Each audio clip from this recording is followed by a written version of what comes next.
roller coaster at Disneyland. I went to Disneyland. And you wrenched your neck because you're old. Well, no, the Matterhorn is the oldest steel roller coaster in the world, and it is known for being a little rough. And Was it fun? Wow! Until you wrenched your neck. Well, I went on it later on in the day. Fun! Wow!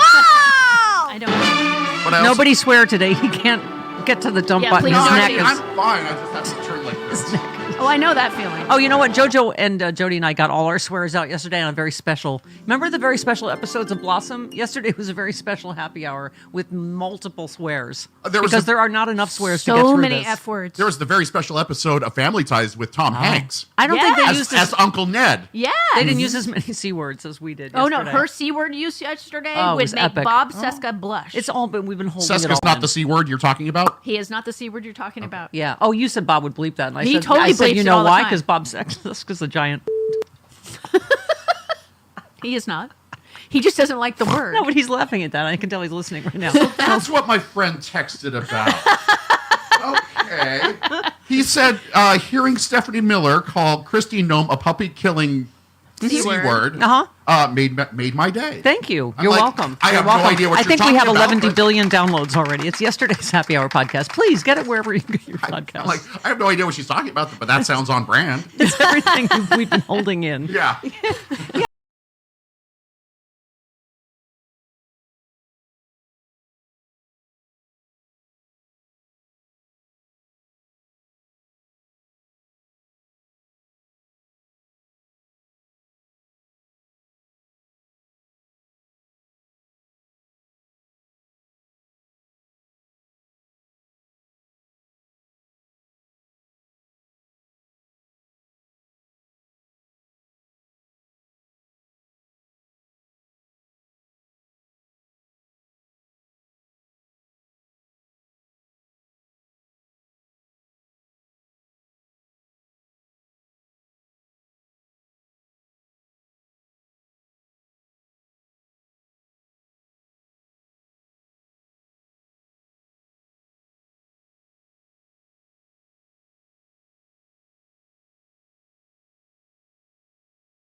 All he does. There would be no Stephanie Miller without the Mooks, and he's our favorite Mook. Love every one of you. Paul.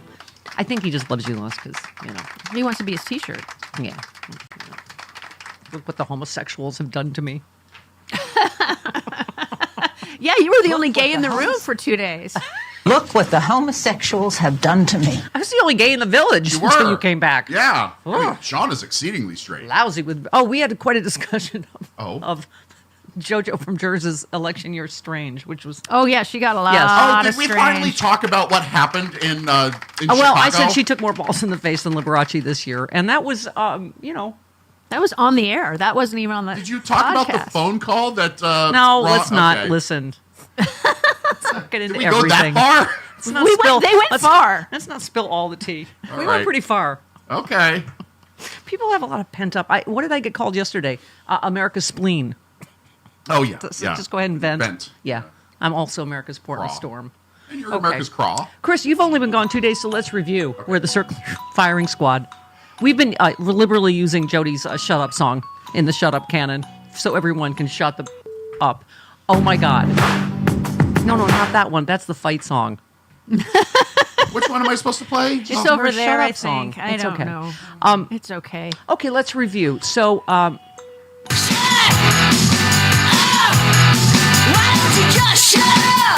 okay, I'm going to do that every time, too, that headbanging thing. That's angry. Yeah, right? Oh, it's so angry. Snarly and sexy. She's going to have a lot of women strike back sex this year. Who is? Who? Nobody's gonna have sex. Jody's having her own Rovember. Are you? No. Lonnie's I had the really cancer pretty. thing on my face, so Oh. I can't do That's that. all right. And then Your face is going to be soft as a baby's I know ass. it's gonna look really good I'm next gonna- week. Have you shown the I'm going to viewers? touch it every morning. Please don't. I'm going to pet it every morning Please don't. when you're healed. Please yeah, don't. like you're Oh, my you haven't even seen the bad pictures of me. like you're my precious, my precious. Oh, it was bad. I'm going to be Gollum. I'm going to rub your baby's ass face and precious. I saw her shortly after a major facelift. Oh, That's Jesus. different. Did she look like a burn victim? She had a bandana wrapped around her head that was like seeping pus and blood. Seeping was. It was. Kind of extreme. Oozing. It was oozing. When we were at KBC, we once saw Joan Rivers come out of the next door studio After a peel. after a chemical peel. Uh-huh. That was wow. That's what I look like. Okay, hi Steph. Okay, hi Chris. Wow. All right. Where were we? I have no Chris, idea. I'd like to review for you just because you've only been gone 2 days. Okay. So let's. Where are we? Bernie Sanders blames Democrats of abandoning the working class, even though, as Jody and I said yesterday, he voted for every single bill that helped the working class. The Biden-Harris Bernie administration. He's useless. Yeah, I said he's there for all our successes, and then whenever we don't have one, he's there to bash Democrats. Exactly. So you shut up. You can just keep the shut up candidate. Nancy Pelosi is blaming Biden for not getting out soon enough, and Biden camp is saying he would have won, and people are blaming Kamala. James Carville says it was Kamala's one answer on The View. Didn't distance herself enough from Biden, and then who's the other one? Bill Maher says it's wokeable. That's what it is. Yeah. I need the shut up cannon. Shut the up, Donnie. Need it all loaded. Oh, bitch, please. This is the Take one we your don't know line where of it's from, bull down people. to the corner market and sell it there, because this five and dime isn't buying your line today. Thank you. No, I got another email about Shut the F Up Mountain. I'm like, yeah. No. We know that one. This is not the 4 years to annoy us. I'm just going to say that preemptively for the next 4 years. Do not annoy us. We're on a hair trigger. Anyway, it is just completely unproductive, this Yes. blame game. And as we were saying yesterday, Jody, and yet another story today, Lawrence O'Donnell did this. Trump declared he had a historic mandate. No. There are more than 2.6 million votes left to be counted in California. There's a lot still in Pennsylvania. They're saying it's probably going to be 1%. And thank you. A lot of people have mentioned, for instance, 1964. I mean, that's a landslide. Reagan was a landslide. Those are landslides. Reagan won like 18 points. Yep. Bill Clinton won by 9 points, despite your bad judgment in voting for Ross Perot. Actually, Ross Perot's He still vote won by probably 9. helps. He's going to win by 1 You're point. welcome, America. He's going to win by 1.3 She's or got almost something. 73 million votes as of this morning. Mike Johnson wasted no time in saying it's a mandate. No, it's not. Richard Stengel said, yes, Trump won, but it's not a mandate. It's very slim popular vote margin. Seems outsized only in comparison to the fact that Republicans seldom win the popular vote. He got fewer votes than last time. He won because of the million folks who chose not to vote. Hardly a mandate. Joan Walsh, our friend, said as blue western states and cities finished counting votes, it looks like the popular vote landslide, quote unquote, projected for Trump last week turned out to be a trickle. With all the votes are counted, he will end up with a margin roughly 2 points over Kamala Harris. Not even. Not like even. 1 point something. And then she had to bring that up, Joan. President Lyndon Johnson in 1964. Nixon in 72 won with more than 60% of the popular vote. Reagan in 84 won 58%. Those were landslides. So, again, they do it to make you feel powerless and out of touch, and you're the ones that are out of touch with America. And we were saying none of this makes any sense. They voted for a ton of progressive policies and candidates and, voted obviously for abortion rights and then for the guy that took their abortion rights away. I mean, it's okay. So now we have Secretary of Defense. What's the Fox guy? Pete Hegseth, who needs to Hegseth. desperately to buy a vowel. Also, would you like some fun facts? Hegseth, a telegenic Army veteran, is in the process of divorcing his second wife after having an extramarital affair and a child with a producer at Fox News. His second wife filed for divorce roughly a month after the baby was born. Once again, your family values Republicans. Yep. Evangelicals. Oh, by the way, somebody came up with I never heard this, Chris. Oh? Somebody called it's a fake time cover about Kristi Noem writing Corey Lewandowski's pork whistle. What? They're both married too. Reportedly had an affair. Those are your, the gay people are icky. Family values, Christian conservatives. Those people. Yeah. Okay. I'll find it. I've never heard pork whistle. Have you? That's a new That's one. new. Bonnie and Clyde are They're going in a mood. insane down there. Yeah, they are in a super. Bonnie going after Clyde's beaver. pork whistle. A beaver. Clyde's going after a beaver. Okay. There's some pork whistling going on down there. Bag of Rats has started already. Oh, they're already saying that Elon Musk is like the guest that won't leave. Yeah. Look at him get his stupid face up in the, who's going to be Senate Majority Leader, and he's on the phone with Zelensky. It's like, and they're already like, oh my God, he never leaves Mar-a-Lago. Mm-hmm. RFK Jr. is throwing a hissy fit because he didn't want Marco Rubio to become Secretary of State. The infighting, fight. Us people are mad about Elon already. How close are we to Attorney General Judge Janine? Are we so close. Has Hulk Hogan or Kid Rock been appointed? Oh, anything no. yet? What's his face on CNN wanted Hulk Hogan to replace Marco Rubio. Should Marco Rubio? Oh, that's a good idea. Yeah, that's But perfect. Lara Trump is the one that they're floating. Yeah. Yeah. They're floating Lara Trump. Larry Trump. For what? To replace Marco Rubio as senator. Don't laugh. It's Don't probably laugh. Gonna, it's going to It's going to happen. happen. Because she would be appointed Right. by DeSantis. It's Exactly. not a vote. I'm a laughing on the outside, crying on the inside clown all right. for the next 4 years. No, we're going to have a Senator Trump. Has the Riddler or the Joker been appointed to anything? Or is it? The Penguin. The Penguin. She looks She more was like the saying Penguin. Tom Homan, who wrote Project 2025. Exactly. Who's the new head of, what is he? Border czar. Right, the border czar. But he Whatever that sounded means. drunk. I'm just He saying, if did. Judge Janine and then also Larry Kudlow gets appointed, we could have a betting pool every morning as to how many members of his cabinet are Always presently drunk. drunk. Yeah. Will he give Rudy What's a the job? alcohol content of Trump's cabinet? Rudy could be... Rudy! Oh, what's Rudy going to be? Oh, my God. He could be the AG. Rudy's going to be soaked in rum. Rudy He's could a be the AG. rummy, as they Yes. used to call He them. needs the income. You pointed out, among other people, that he appointed 2 people, co-chairs, to run the Department of Efficiency. Yeah. Department of Government Efficiency. Are we in like Doge. Doge. are we in Monty Python? And it's Ramaswamy and Musk. Do we have a Department of Funny Walks yet? We should get one, and John Cleese should run it. Department of Dead Parrots. Yes. Why? This isn't funny. I'm sorry. This bird has The expired. person that complained that you were too cheery last week, I'm like, well, I cried for several of the hours on the air, so there's a little something for everybody Right, here. right. No matter where you are on the. Jody's going to be is Capricorn and a middle child and Irish. She will be mad every day for 4 years At least. That's why she wrote a fight song. Chris, did you hear it? It's fantastic.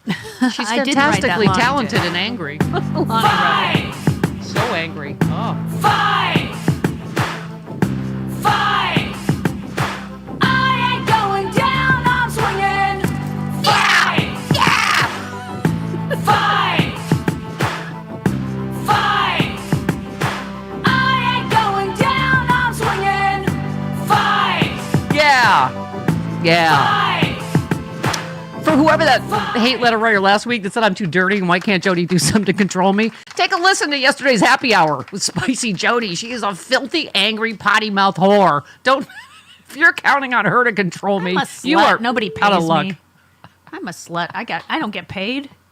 All right, we have Bob Senska We do. and Carlos Elsraki in our Alpha Liberal lineup today. Malcolm Nance will be tomorrow. Tomorrow, yes. He cannot do today. He is elsewhere. He is Yes. not in the country. Yes. On a secret mission. Always. Right. I was going to say where. I'm sorry. Don't Then it say would be where. secret. Sorry. He has not given me permission to say where. Oh, all right then. I have a few Russia-related things to talk to him about. Oh.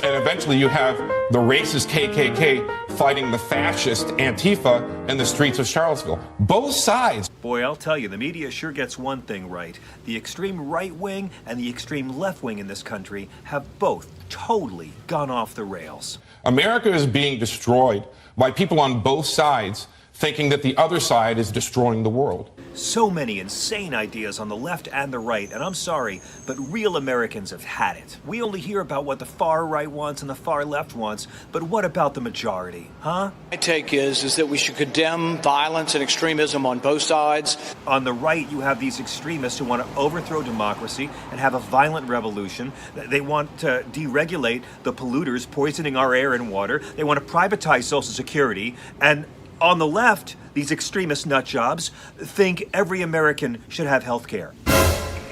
It's insane, and it's both sides, people.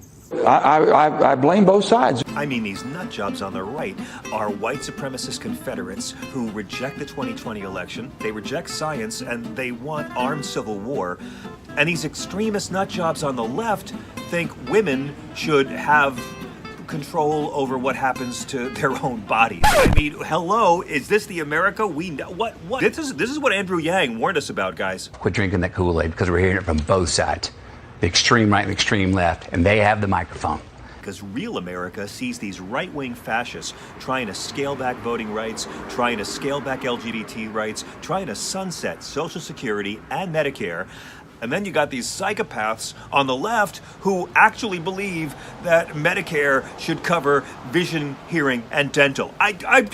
When did both sides lose their minds, people? America is being moved into chaos by people on both sides. It's like the media says, what happened to the center? Actually, the media moved the center over here to the right, but what happened to it now that it's over here? Both sides don't want to put women in jail for abortion. Both sides don't play dumb about police brutality. Both sides don't want to do nothing about student loan debt. Both sides don't want to play dumb about the climate crisis. Both sides don't want to save white supremacist Confederate symbols. Both sides don't want to decriminalize weed. Both sides don't pretend that Donald Trump's spreading a racist smear for years that the first black president wasn't really born here and isn't really one of us, isn't racist. Both sides don't want to make it easier for 21-year-old males to get their hands on weapons designed to kill lots of humans really fast. But having said that, I understand what he meant by both sides.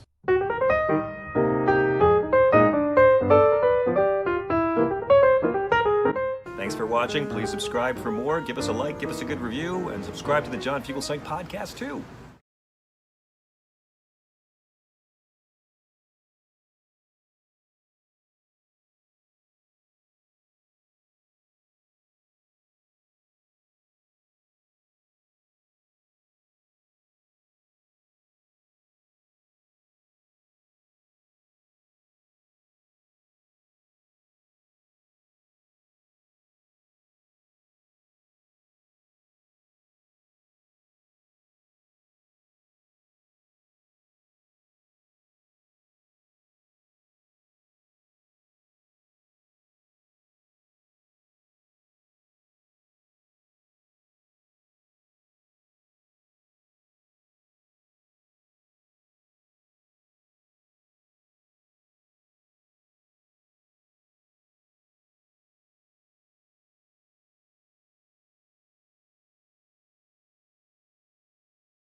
Seska, Carlos Alzraki coming up. Malcolm Nance will join us tomorrow.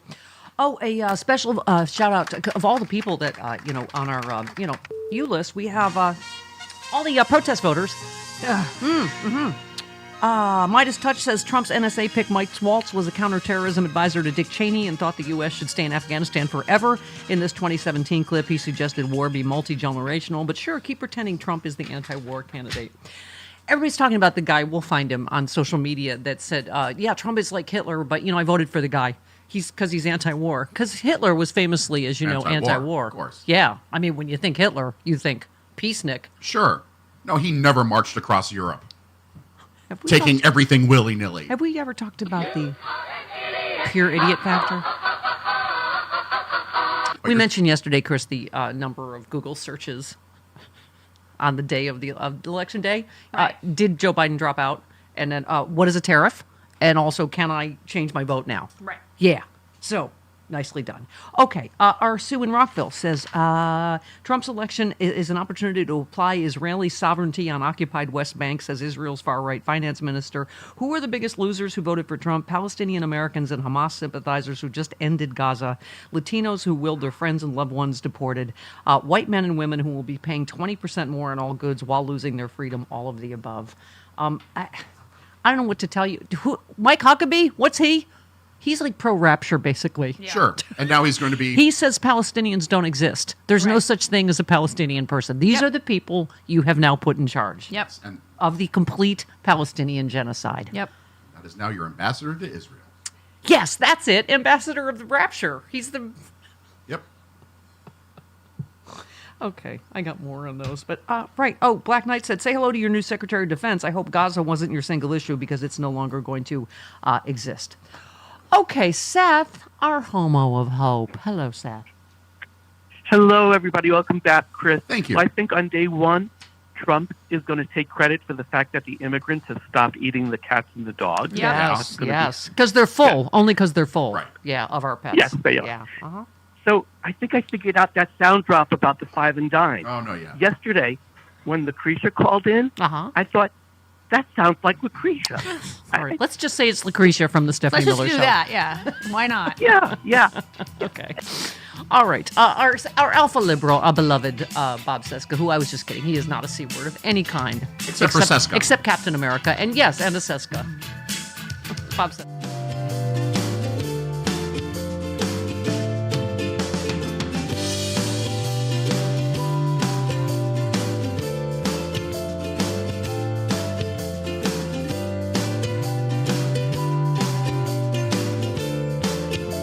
How did we get to this Trump win? Well, I mean, it's a long and sad story that I think historians will be studying for decades, if not centuries. We normalized a sociopath. We normalized a criminal. We became used to a person who has no belief in the rule of law, no belief in democracy, no belief, unless he wins, no belief in anything other than himself. The classic demagogue that the framers thought they were doing away with by the mechanism of the Electoral College. Well, you can't protect. A constitutional system has all sorts of checks and balances, but it can't, at the end of the day, it can't tell a free people not to vote for someone who might take away their freedoms or someone who might take away their democracy or doesn't really, who misleads them and who demagogues their way to high office. It's just, it's something that unfortunately has happened in democracies before and in human history, and it's not good. And it's what we're going to see, particularly when you have this individual who not only is unwell logically, but deteriorating quite rapidly, as we saw during the campaign. It's not going to turn out very well. And maybe there are voters who have convinced themselves that the price of eggs is, somehow something that Trump will actually be able to fix and restore back to what it was 5 years ago. But they're going to be sorely disappointed. But Joe Biden let go of power. Donald Trump incited an attack on the Capitol to hold on to. No, I mean, I think of you think of the scene in Hamilton where Washington says, "I'm going to say goodbye." I mean, it was really touching and moving, and it shows the difference. To be in politics, you have to have a certain amount of narcissist in you. Okay, you have to believe in yourself. I mean, narcissism is a spectrum. There's just the extreme form that Trump has that basically causes you to lie, steal, cheat, do whatever it takes to get ahead. But then there's regular everyday narcissism that you have to have just to get by. Like, I have to believe, we're gonna this podcast is gonna come out nice and people are gonna be happy with it, even though some people won't. Right? You have to have a positive outlook. Yeah. And Joe Biden, he believed he could win. And that's because that's just Joe Biden's makeup. There's nothing wrong with that.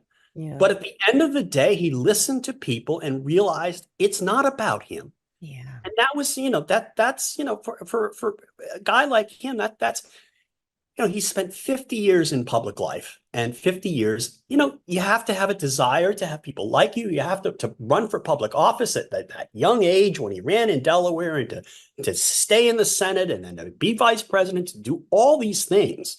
There's just exhausting to think about. You have to be a bit, you have to have that personality that wants to take everything on. But at the same time, you want somebody who understands at the end of the day, it's not about them. And that's what we want in a public servant. And that's why, what Joe Biden did was so touching and moving and inspiring that, despite he really did believe. And I think I can't say he was wrong. Yeah. They are, I think he could have won this election.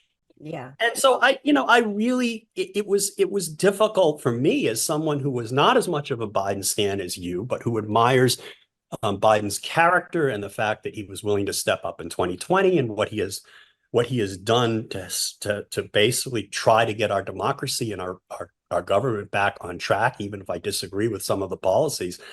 I was moved by it. Yeah. So it's the contrast. And I wish him well, and I think history is going to be very kind to that man, and should. I think he's saved. And now, okay, like I have dust in my eyes. I'm sorry. Oh my God, I kind of live there. It's always a swing for me. It's this pendulum swing with him and with all of this. I cry every night pretty much, but I said he smells like. No, we've been talking about it for the last few weeks. It's been rough. And you're always you very gentle. You're like, these people are attacking Biden and then I'm like, okay, well, I get it. I know why you feel that way, but they're both sides have points here. So let's talk about it, George, because Donald Trump is psychopath, sociopath, narcissist. He's a narcissistic sociopath. He's a malignant narcissist. He's a psychopath. He's just a general nut job. So I've been saying this for years, as you know. Yeah. And I finally got sick of the media basically ignoring it. I mean, that's how we ended up with weeks and weeks talking about Joe Biden and whether or not he's a little,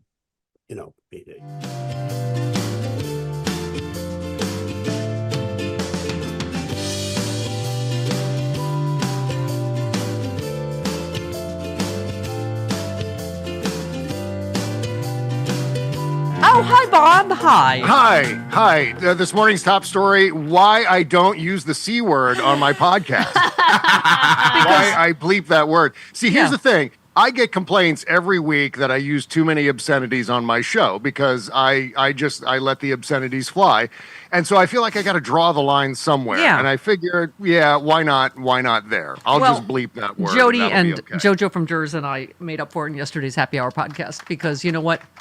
We're starting our own matriarchy and we'll use the C word whenever we want to. Yeah, I mean, just to give you my obscenity bona fides for my podcast, I provided you guys with 5 audio clips of people screaming the F word. I mean, I've got a whole collection of sound that I use on my show. Just people saying F this, F that. We're going to need that so many times in the next 4 years. Yeah.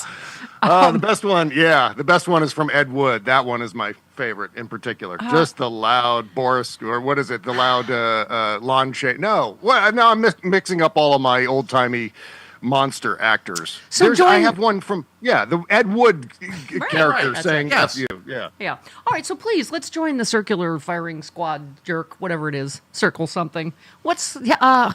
You retweeted our friend Rachel Bedikofer, who said if the media had covered Trump's plan to end entire government agencies, purge universities, deport dreamers, fund the government entirely by tariffs like they covered Biden's debate performance, we wouldn't be in this mess. And I'm glad, Bob, by the way, people is very Alan Lichtman, you name it, talking about the same thing we've been talking about, and Chris and Jody and I for years. Disinformation, I'm sorry, is the biggest factor in this election. It would be different if, again, I keep saying, if those had been issues we lost on, if people if they really were doing trans surgery in school against, without parents' permission, if Haitians really were eating our pets, if we really were using FEMA money to give to illegal immigrants and not help people. I mean, that's one thing. But we lost entirely on lies that, that the mainstream media covered as both sides do it, and then the right wing ecosphere, and by the way, the richest man in the world with one of the biggest platforms in the world blasting out, and that's what Alan Lichtman just said. He said the reason the only time he's ever been wrong is he said this massive amount of disinformation. The problem is what the Republicans did worked. It obviously worked. Yeah. So we need, on our side, to figure out a way to counter it, an effective way, because what we did didn't work. Yeah. No. Let's start some lies. Which ones should we come up with? If it takes lies to fight them, that's what we're going to have to do. I'm appointing you Secretary of Making Up Lies. What we did didn't work. We have to do something that works. Yeah. What needs to happen is there's a flow of disinformation that goes from people who watch Fox News Channel or listen to the Daily Wire podcasters or whoever.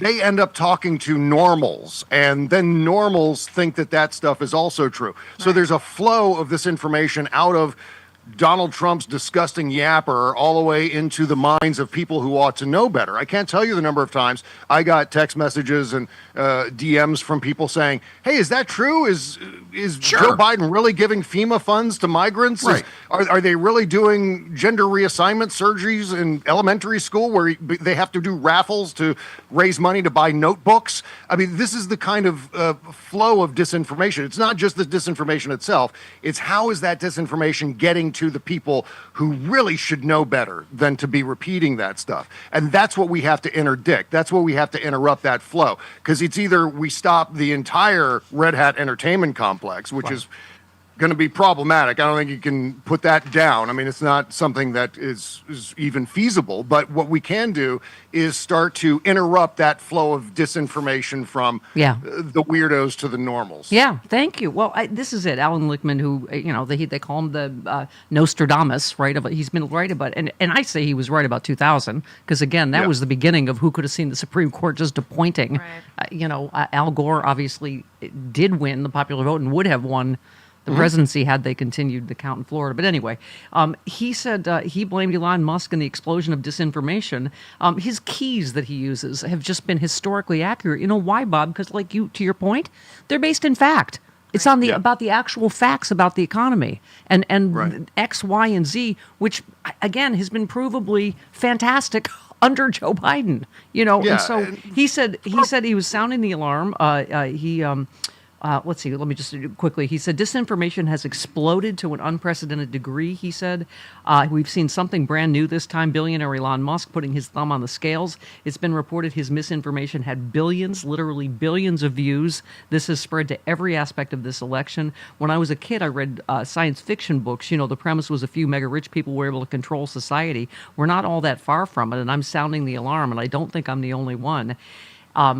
Quickly, he said the premise of the keys is that a rational, pragmatic electorate decides whether the White House party has governed well enough to get 4 more years. But if views of the White House party are controlled by disinformation, particularly driven by those who are so rich they have extraordinary influence beyond anyone else, then maybe the premise of the keys needs to be changed. He said he and his family have faced death threats. He said we've faced death threats, doxing, swatting, intimidation at our doorstep. We will not be bullied. Federal law enforcement is now alerted. And that's just for him saying his prediction this year is based on any normal sane world is Kamala Harris is going to win.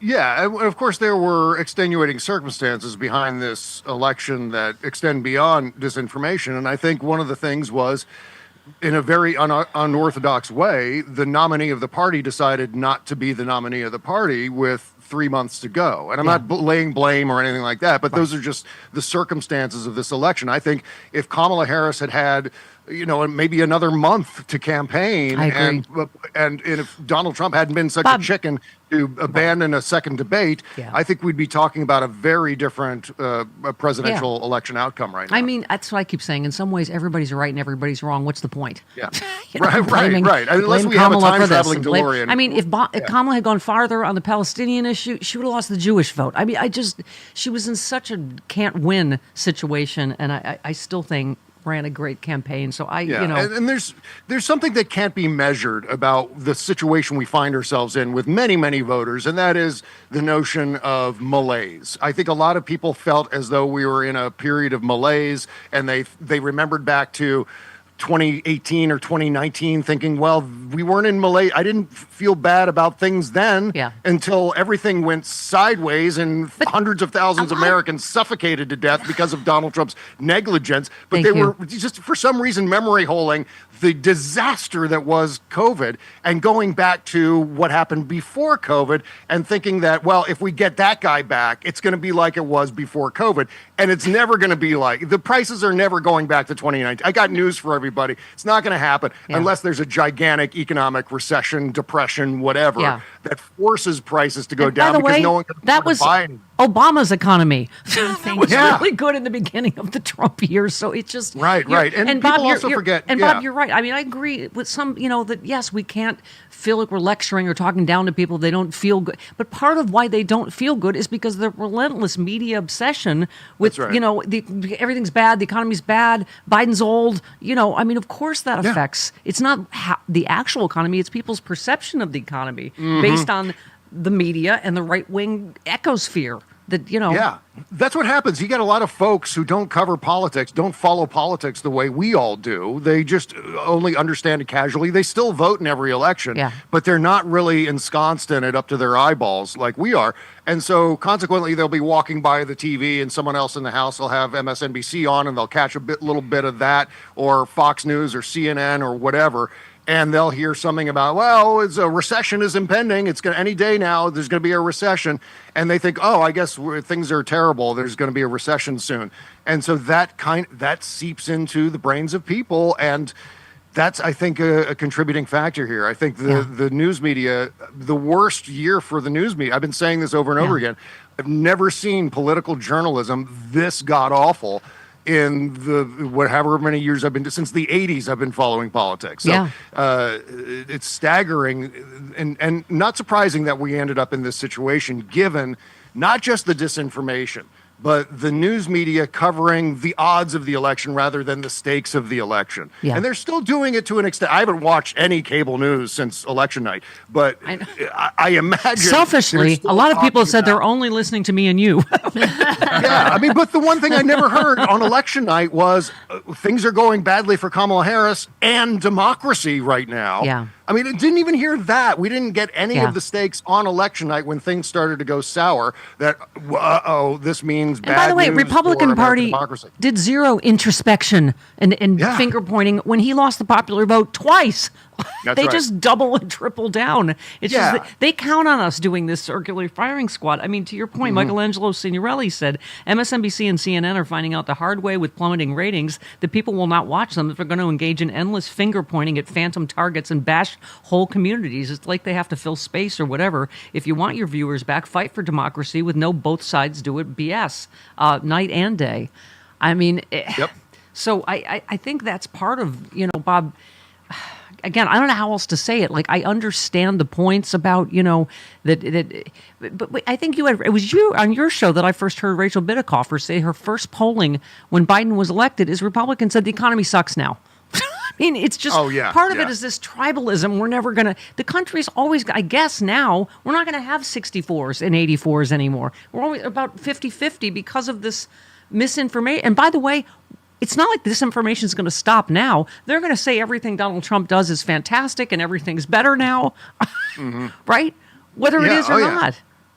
Yeah, yeah. About what Rachel was saying.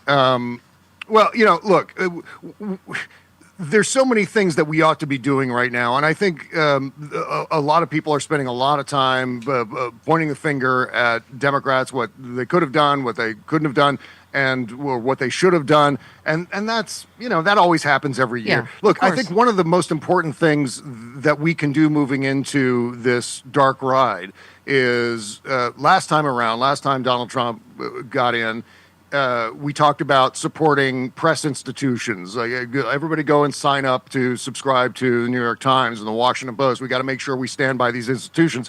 I think this time around we've got to support independent news media. Yeah. Whether it's an organization like ProPublica or the Stephanie Miller Cinematic Universe. These are things that I think will help guide us through Bob, all of this. Again, and even those of us who are part of it are also looking for those kinds of sources. We're the truth tellers. It'd be different if Biden did crash the economy. You know what I mean? But I mean, we are just telling, are we lying? That unemployment's at an all-time low, the stock market's at an all-time high, wages, all of inflation back down to pre-pandemic levels.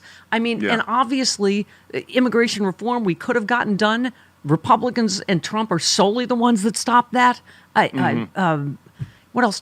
Corporate price gouging. That's Kamala Harris talked a lot about that, and greedflation and what we do about that.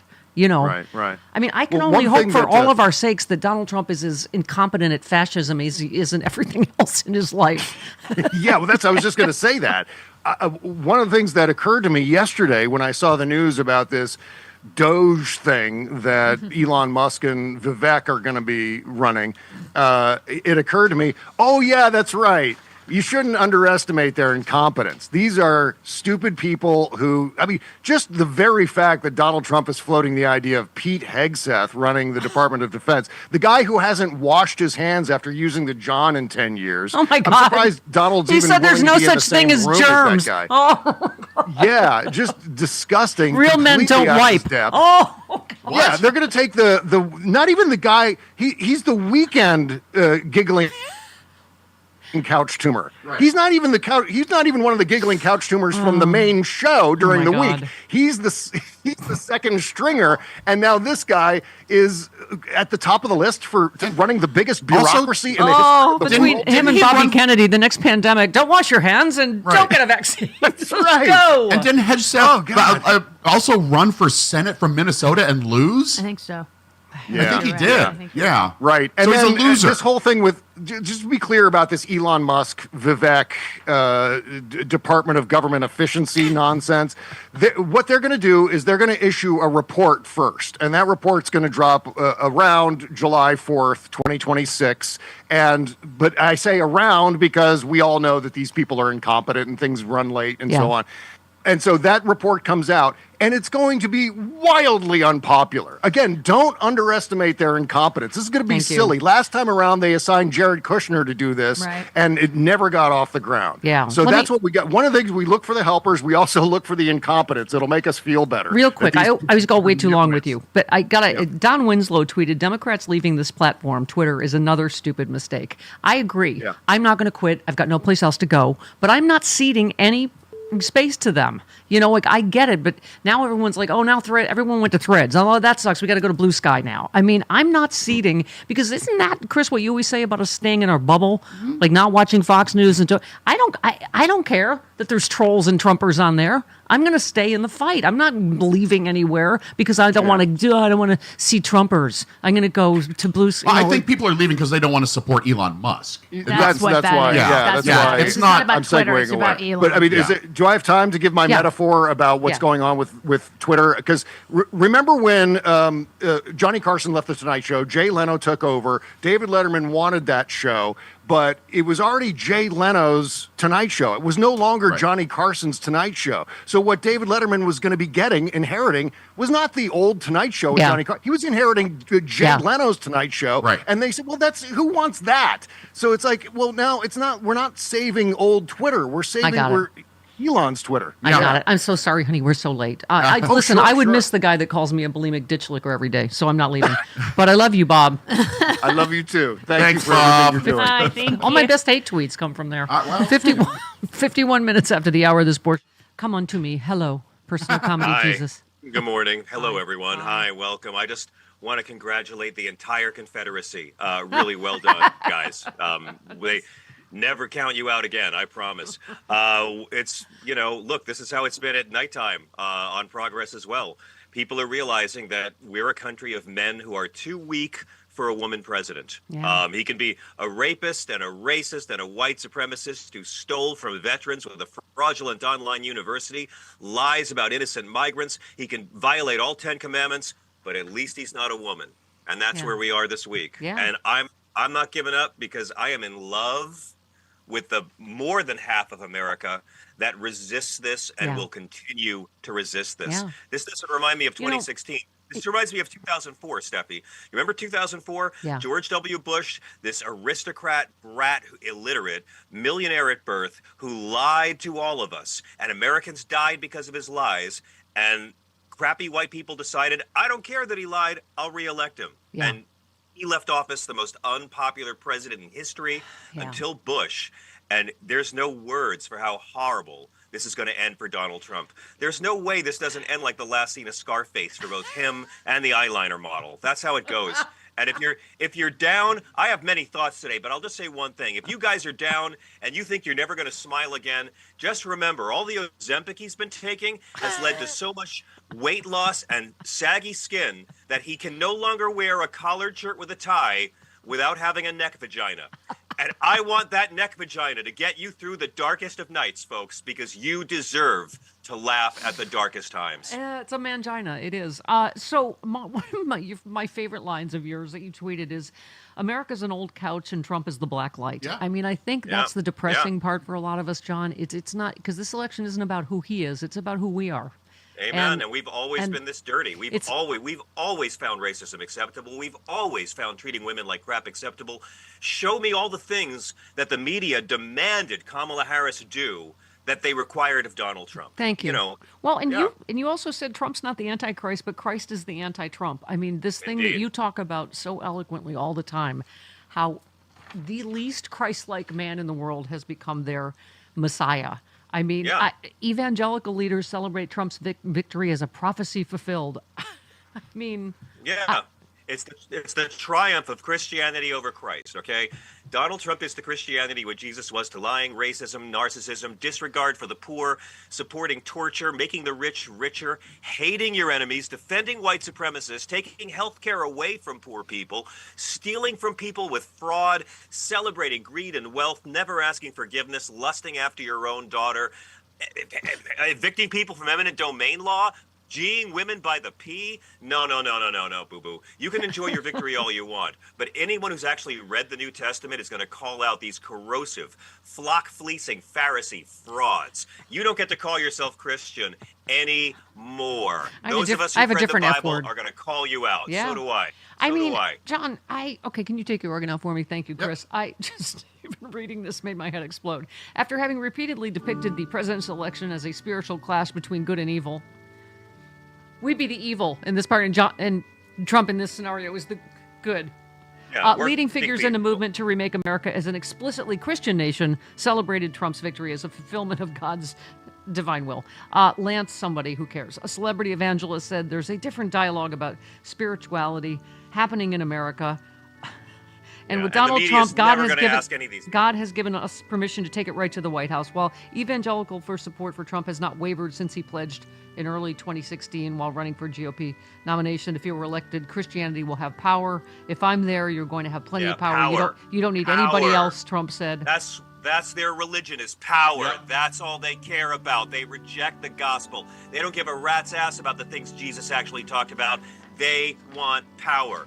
I'm writing a whole book about this. And you ask, and the real failing here, Steffi, is the media. Because the media allows these frauds to pass themselves off as what Christianity is. The media will never ask any of these evangelicals, name one teaching of Jesus the MAGA movement fights for. Chapter and verse, please. One thing Christ actually commanded, like welcome the stranger, which he commands in Matthew 25, you immigrant-hating frauds.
Real quick, Wajahat Ali said, who's going to stop Trump and his administration from doing literally whatever they want? Sincere question.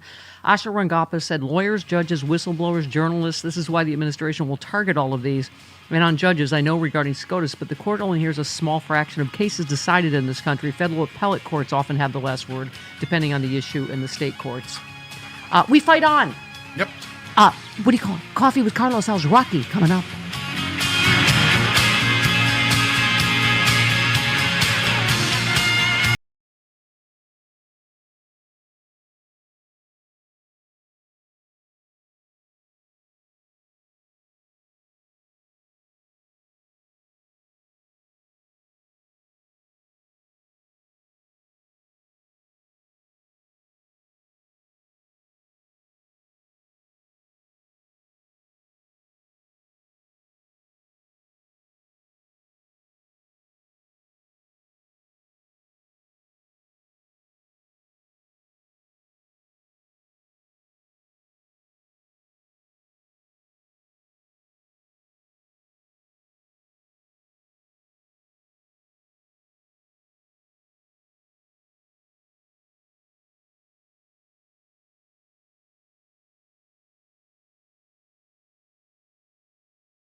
All, Glenn Kirshner here.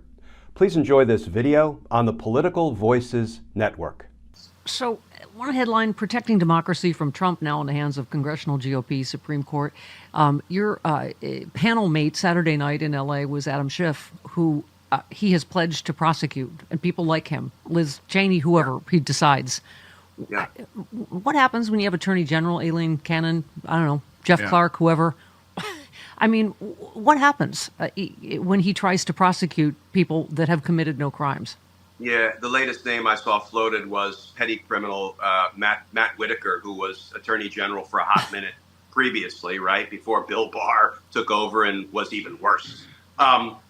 What happens is we still have the institutions of government, DOJ, the military, populated with largely honest, ethical people doing the work of the American people. And there will be resistance. I don't know if that resistance will hold, because they may be driven out, they may be fired, they may be, dragged out by the scruff of their neck by Trump's, soldiers. But this is going to be a daily battle, and we're going to have to fight it night and day against the coming darkness and corruption. And we will, because you know what? There's honor in the fight, Steph. Win, lose, or draw, regardless of the odds. There's honor in this daily fight, and that's why we're going to keep it up. Yeah. Well, who was it? Tolstoy? Somebody was quoting, but it's just wrong doesn't suddenly become right. You know what I mean? Just because more people voted for it this time. Just to your point, so a Republican lawyer who Trump is reportedly considering for Attorney General, what's his name? Mike Davis. Yeah. On X, when Trump won, tweeted, "Unity, we have the votes, and they tried to kill Trump." He said, "Here's my current mode. I want to drag their dead political bodies through the streets, burn them, and throw them off the wall." He declared America isn't worthy of Trump and that Liz Cheney should lawyer up. Yeah, well, let's see if that's the kind of guy that the Senate will confirm. See, listen, Donald Trump, I don't believe Donald Trump cares one whit if he converts our democracy into a dictatorship or if it remains a dictatorship. His calculation will be, how can I maximize my profit? If I can maximize my profit in a dictatorship, let's do it. If I can maximize my profit in a democracy, I'm happy to leave America as a democracy. I hope he's I don't think all the Republican politicians necessarily are enamored of the idea of converting American democracy to a dictatorship. So listen, we're going to find resistance anywhere we can in all corners, including across the aisle. And I do believe Trump is going to overplay his hand because he's nothing but miscalculation. Well, I hope he's lying about everything like he was last time. He didn't do any of the things he lied to us, that is millions of people, I think I was saying to Chris yesterday, what breaks my heart too, is we already fired him once. Millions of people knew then what a crappy job he did as president. It's just, I think it's so interesting. Let me finish this, Max Burns, and get your take on it. He just said the president, he now inherits a nation deeply weakened by his own toxic brand of politics. Our divided and exhausted nation will now need to fend off the constant extra-legal whims of a president who also thinks the Supreme Court is functionally immune from prosecution for any act he undertakes. If Trump's first term was any indication, we won't need to wait long for the next constitutional crisis. Believers in the rule of law are in for a rough 4 years because though Trump contradicted himself countless times during this marathon campaign, he never wavered in his distaste for the rule of law or his admiration for strongman autocrats. Members of the press can expect Trump to at least try to make good on his oft-repeated pledge to rewrite the nation's press freedom and libel laws. The rest of us will be along for a bumpy and chaotic ride. It matters that Trump won his office in a free and fair election. It matters that free people voluntarily chose to cloak Trump in the power he almost certainly will abuse in far-reaching and destructive ways. Our country made the choice to walk down the dark path of Trump's resentments and conspiracies. We will come to regret it. I think you're right about him overplaying his hand, but but you're right. It's tough to sugarcoat things this week, in terms of how bad it could be. Let's finish up with this, Steph, because he will overplay his hand. And there's one thing that a dictator has no use for: co-equal branches of government. So Congress, look out, because you're going to have to start acting based on your own self-interest, not on giving Donald Trump whatever he wants. And federal bench, including the Supreme Court, watch out.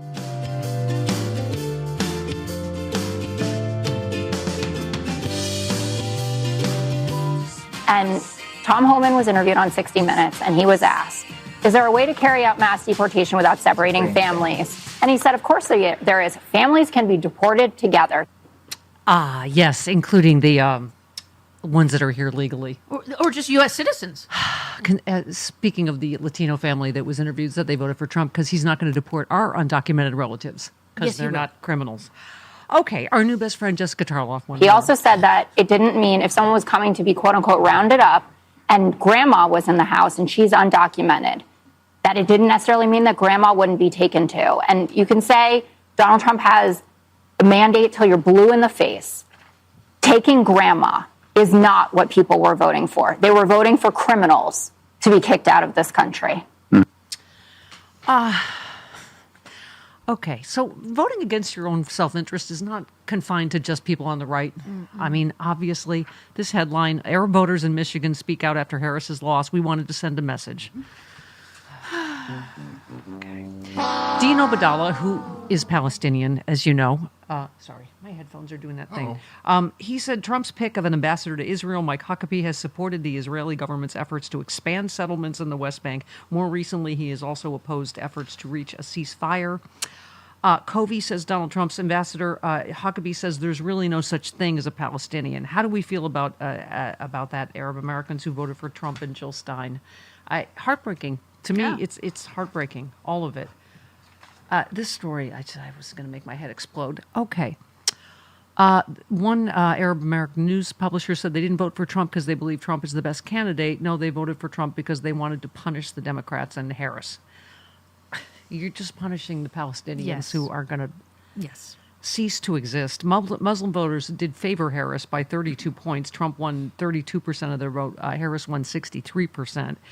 In 2020, Biden had 64% of the Muslim vote. Trump had won 35%. They were seeing that President Trump was giving a little attention to the Arab Muslim community, and Vice President Harris was sort of shutting down our...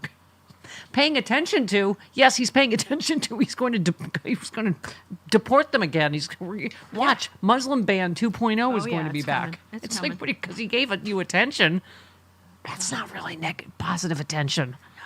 Okay. All right. Is Jesse Waters done whining about his mommy didn't invite him for Thanksgiving because he's a douchebag? Isn't he married? Doesn't he have his own Thanksgiving? Well, I mean, I go to my mom's sometimes, or I go to Lonnie's mom's, or go to my brother's, so we're kind of... I want to go to Carol Burnett's for Thanksgiving. Oh, boy. You opened up that can of worms, Awkward. Jody. Okay.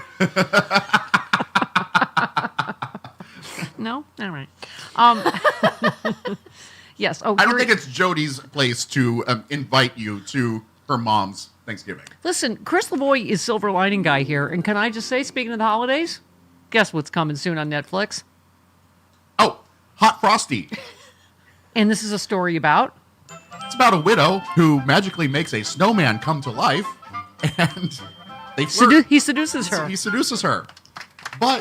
And he's hot. The guy that's playing him is hot. But he has to help her find a real man because he's gonna melt. Ah. Uh-huh. Oh. Uh-huh. Yeah, well, there's a twist. Okay. That's like Frosty a snowman. We can have all our same fights about Christmas specials because Frosty sucks, and you think that's Frosty the best one. Is the best Christmas special. No. Yes. No. That and Rudolph Shiny New Year. There you go. The worst. That's Grinch, best. It's good. It's very good. I love the Grinch. Yeah. How the Grinch Stole Christmas. I love it. Rudolph. Okay. The New Year one, no. Rudolph Shiny New Year is amazing. I don't know, Hot Frosty might replace all of them in my You're going to watch that tonight, aren't you? Yeah, love a good rom-com. Is it already on? I believe it is. Okay. I need more and more to distract me from, life. General ennui. Yeah. Okay, here's Jesse Waters whining, because who doesn't need more of that? Since they can't stop us, we're not invited to Thanksgiving. How do we move forward when we know there are people have people in their families who voted for him? They work with people who voted for him. They live next to people who voted for him. How should we deal with those neighbors, co-workers, family members? That was Jonathan Capehart at the end there.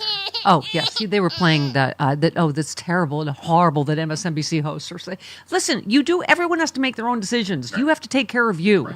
Whatever your family or friend relationships are, but a lot of people don't think this is politics anymore. It's not. This is, morals and values and, here's just a little more. Do you recommend, just from a psychological standpoint, being around them? We got the holidays coming up.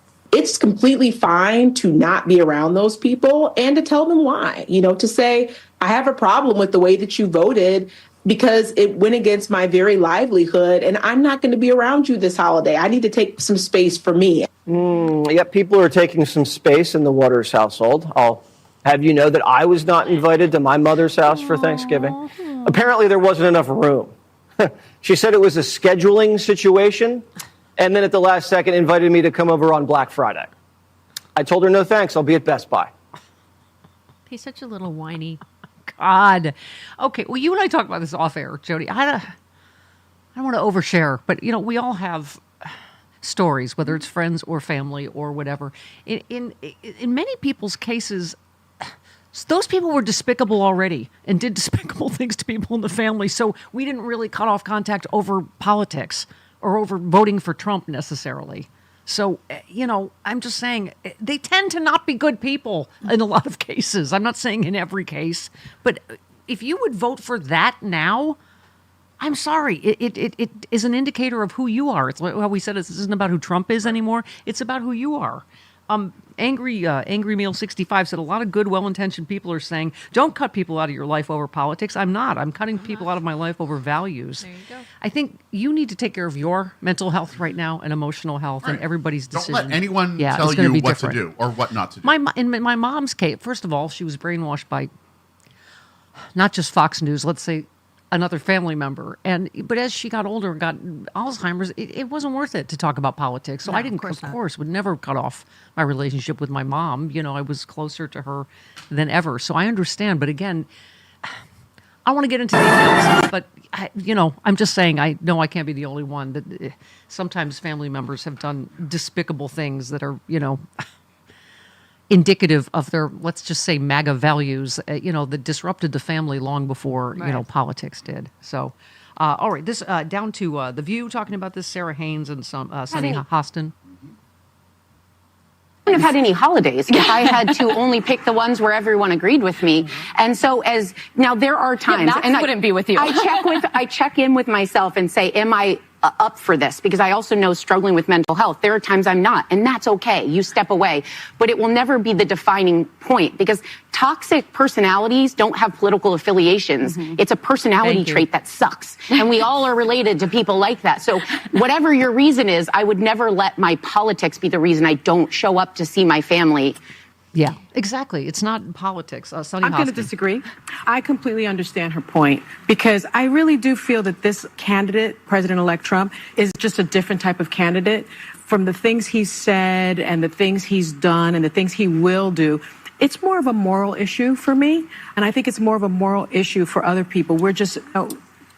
I would say it was different when, let's say, Bush got elected. You may not have agreed with his policies, but you didn't feel like he was a deeply flawed person, deeply flawed by character, deeply flawed in morality. Yeah, one more. You got to admit, they're very different figures. You, along with Milley and along with John Kelly, warned us about how deeply flawed he was as a candidate. And so I think when people feel that someone voted not only against their families, but against them and against people that they loved, I think it's okay to take a beat. Yeah. People that think we shouldn't exist, they voted for the guy that, called women...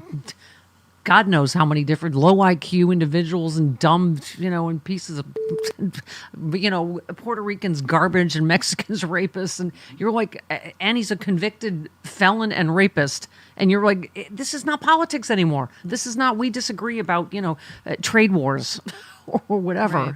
And I'm just saying, and also, I find them to be, you pointed one of these out, Chris. Let me just say, some of the people I know, we won't mention names. Okay. They're the ones screaming socialist at a lot of the rest of us. Right. That, in some cases lived off relatives for years, consigned them to, crappy nursing homes and Medicaid while calling us socialists. And you were talking about the guy, the right-winger that's doing a GoFundMe now because he got in an accident. Yeah. He's the right-winger that's been screaming... Right. That he voted that's against why Obamacare. Democrats lost, because they're giving all our stuff to other people. But now we're supposed to. So these are the people asking for empathy from us and to be nice to them after they called us names. And really, guy that calls me a bulimic ditch licker. You like me to unite with you now? You want Frangela to unite with the people telling them where to go pick cotton? Here it is. Someone named Radio Guy Chris. Threads. I'm on Threads. I'm on Threads. I'm nowhere else. Threads. Yes. Republican former New York congressman who voted against Obamacare and threatened to break a reporter in half like a boy and throw him off a Capitol balcony, has been paralyzed in a horse riding accident, is now asking for health care donations.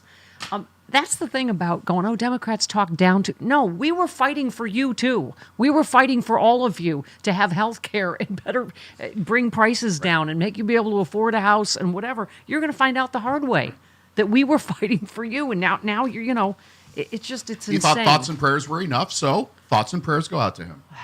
There you go. I can't. I need my beloved, my JoJo. Oh, this one, I'm with her.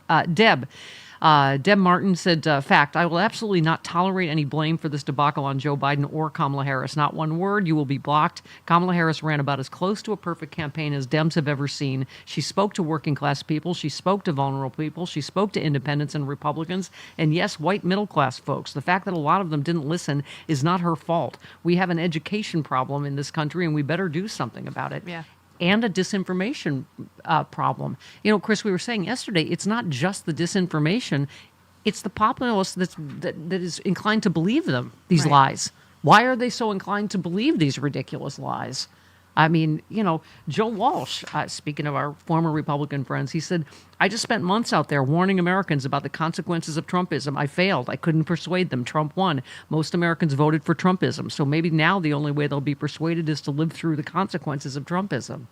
I don't wish that on them. Don't wish it on all of us. I don't wish it on the planet. I hope he's as big a failure as he has been at everything else. At all the, Quite honestly, I hope he does bring down prices. Do you think he has a plan to actually do that? I don't think he can. But for the good of the country, I get it. I hope that promise does come true. I hope insurance rates come down. I hope gas prices come down. But the problem, I don't think he can do it, but I hope they do. That's what I was going to say, Chris, because why I trust experts that say these tariffs are going to blow up the economy and inflation. But for the good of the country, I hope all of those promises come true. Well, yeah, because we all got to live here. Right. Hold, please.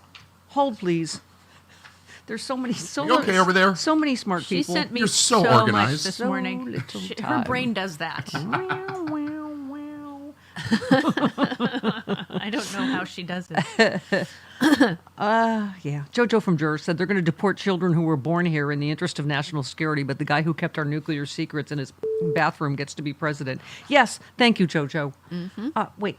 Hold on. Hold, please. Chris, to your point. That was very much to your point. God, really? Just, I was right again? I don't know when you're just going to slip something good in, and then I have to have my... slip it in with no lube. Another JoJo from Jurors, real quick. Twice impeached, convicted felon, business fraud, racist, rapist, traitor who bragged about sexual assault is currently rewarding the worst people on the planet with extremely powerful positions of incredible consequence because eggs are too expensive. Yes. I guess. I hate that argument, though. Well, I'm just saying, he's not going to do anything to bring down prices. He didn't even talk about how he's going to bring down prices. I know, but when people say that liberals are condescending, it's exactly that. It's like, how dare you care about your own family's economy? No, it's that he doesn't have any policies. That would be different if he were talking. I know. If he presented, you're like, you know what? He won that argument on inflation and on bringing down prices. It sounds like you're scolding people for caring about how expensive things are. No, we all think things are too expensive. I know that. But the blame, but they all run the same play every time. It's the brown people. That's why. That's all he talked about. It's brown people. If you're not happy, it's the brown people. I mean, this is the one. I found it. Oh, okay. Nobody helped me. I found it. Rutabaga. Ronald tweets, or threads, whatever. So Trump is going to build a new national university with free tuition, 10 new freedom cities, an impregnable Iron Dome missile defense system, fund Elon's missions to Mars, raise defense spending to record levels, finish the wall while cutting the overall budget by 33%. Thank you. Yes. Oh, yes. Oh my God, we're late. We're really late. That's what I'm saying. He's not going to do. I mean, he can't do any of this stuff. He's talking just like, oh, I just can't believe. Okay. I'm just saying there is a little bit of a stupid problem. Okay. 21 minutes after the hour. I really hope you're watching so you can see the interpretive dance, because an interpretive dance of rage. Uh-huh. Morning. I don't know. I don't know why we can't get rid of this the FCC guideline. Like, I should be able to speak freely. Yes. We should have immunity. Just this week. Yes. This week. For those of us that had to hear over and over, it's only about cost of bacon. Officials in a number of states are responding to reports of racist texts sent by residents in the days after the election. They read, "You have been selected to pick cotton at the nearest plantation. Be ready at 12 sharp with your belongings. Our executive slaves will come get you in a brown van. Be prepared to be searched down once you've entered the plantation. You are in plantation group W." Cell phone users in at least 9 cities reported receiving the texts. Because that's what they voted for. Yep. And that's what they knew. They knew that that's what they were voting for. This is and a celebration. It was a lie. Yep. What they voted for was the ability to treat brown and black people and women with absolute impunity, to do whatever they wanted, to not have to hide their racism, to get to spit in our faces. And that's what people voted for. And I'm having a very hard time because I'm waking up every morning and getting a lot angrier about the fact that in these states that Trump won, abortion rights also somehow got protected. Yeah. Yeah. What that says is that women went in those booths. White women and people went in those booths. They voted against me and for themselves.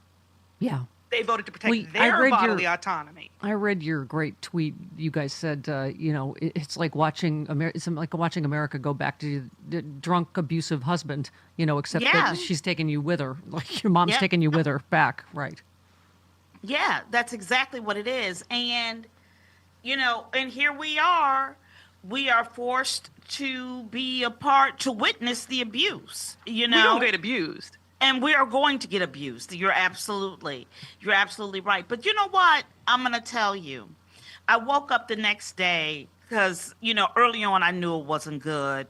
And, but I woke up the next day and my mindset wanted to be angry, wanted to be hurt. Oh, that came later.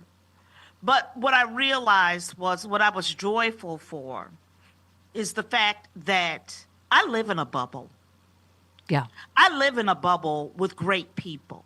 I live in a bubble that is forward thinking, that believes in the law, that, you know what I'm saying? Mm-hmm. And I just did not know. I really didn't know that the things that I value mean so little to other Americans.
Rick, the truck driver in New York. Hey! Oh, yay! Yeah! How you guys doing? Better now. Go ahead. I literally told my wife, if her family, one of her families voted for Trump, I'm like, I do not want to have them in my Facebook. I do not want them around here. And any of my friends that voted for him, I told them they can just find another friend that MAGA will love. And I'm waiting for them to be deported because they're either Cubans or Venezuelans. Boy. A friend of mine was like, "Oh, well, they can't do that. It's not legal. They can't deport." I'm like, "Do you think we're in a world where it matters what's legal anymore?"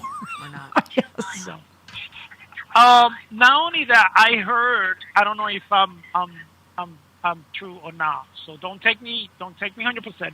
But I heard that Mr. Elon Musk had an app that Joe Rogan was saying that he can predict the future, that he was playing and looking at the map on election date, and he told everyone 4 hours and some before the election was over. He told them the results before Trump was going to win. I don't know. Okay, I know Dean Obadala, John Pavlovitz, friends of ours are talking about. Listen, if they can do a hand recount in swing states to make people feel better, do it.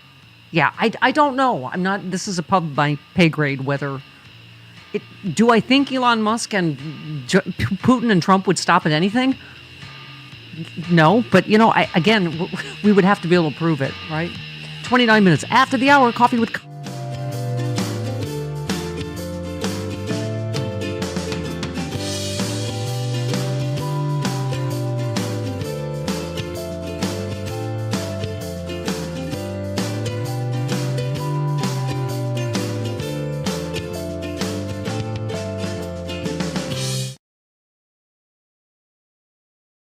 We've got this breaking news at this hour on a planned meeting between outgoing President Joe Biden and President-elect Donald Trump. According to the White House, the two men have now agreed to meet in the Oval Office on Wednesday. That meeting comes as Trump and his transition team are rushing to fill key White House positions, and sources tell CNN we could learn some of those names at any moment. This isn't unprecedented in the United States, but it's super fucked up. That's a great soundbite right there. And Trumpism is going to take a long time to defeat. I believe it will be defeated because it is a cult of personality, and they always run out of gas at some point. But we'll see. Yeah, they do usually flame out because they're so. They constrict, right? So they don't expand. They don't grow their base. This is a decidedly, intentional choice that they've made. When people like Michael Steele and even Prince Rebus, whatever you say his name, they were all trying. Prince Rebus, whatever. It was not a prince. He's not a prince. Riboflavin. Ribbit.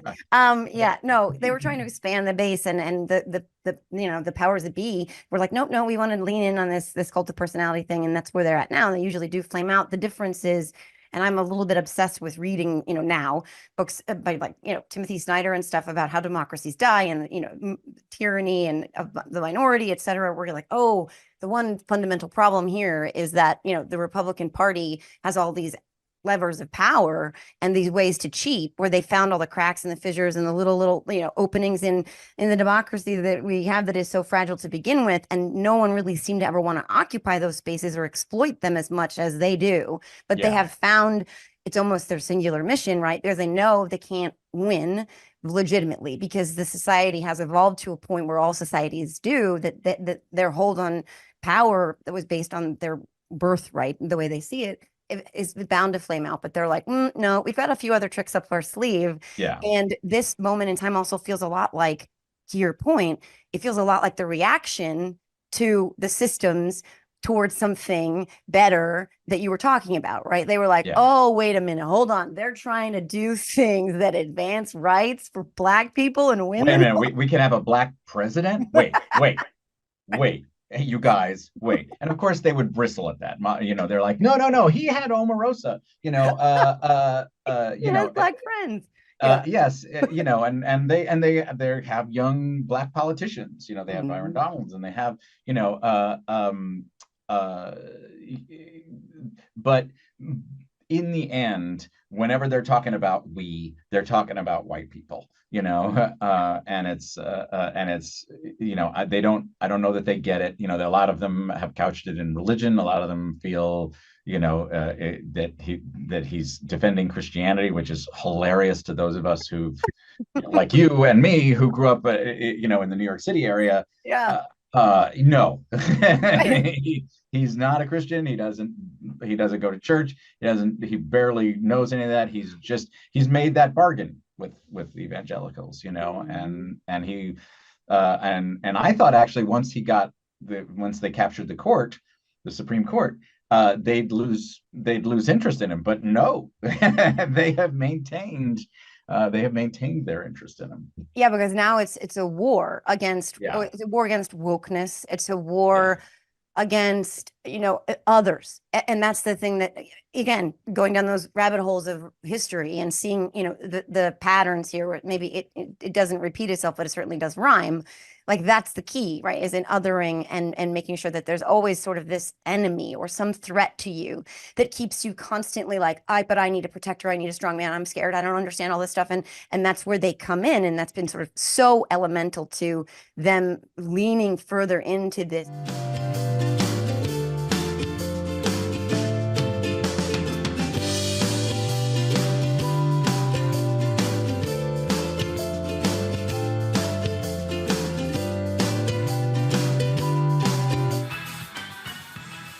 It is the Stephanie Miller Show. Thank you, Coach. One more, Coach Wall. Look, we know what's coming down the pike. We know it because they told us.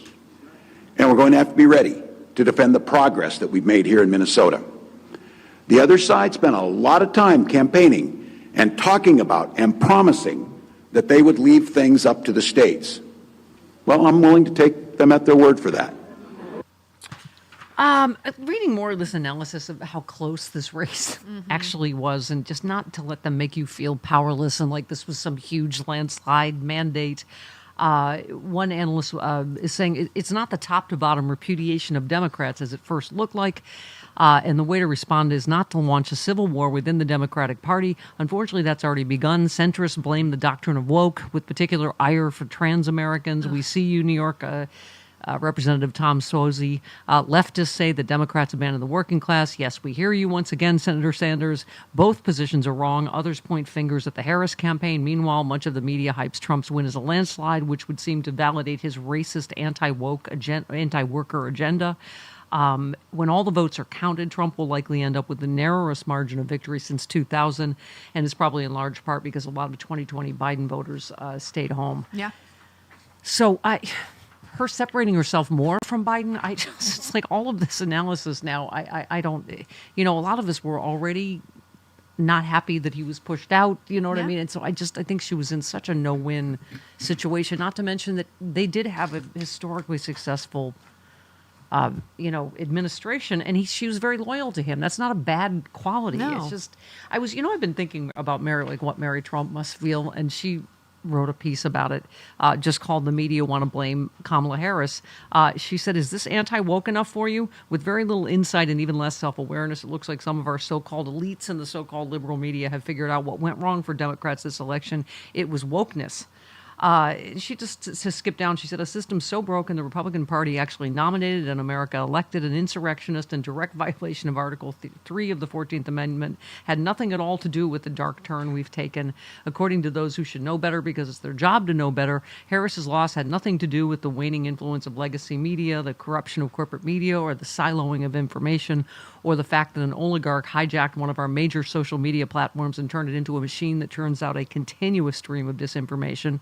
Harris's campaign was laser focused on the working class and the policies that would most benefit them. She's pushed back or deflected every single effort the media made to push her into a fight about identity politics. The press claimed falsely that Harris didn't have any policy proposals. When she did put them forward, she was ignored. One CNN reporter said she repeatedly worked to frame herself as a champion for the working class, had policies that directly addressed those issues. He was at all the labor events in Michigan.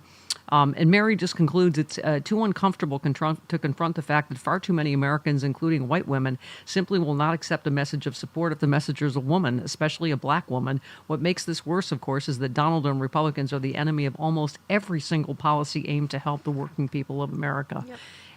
They waste time on their typical and tired blame the Democrats assessments while ignoring the underlying causes that led to this fraught and dangerous era of fascists putting together the most extreme cabinet in modern American history. Good job, everybody. Yeah, there's enough blame to go around. Yep. We hate everyone, but that was the case before.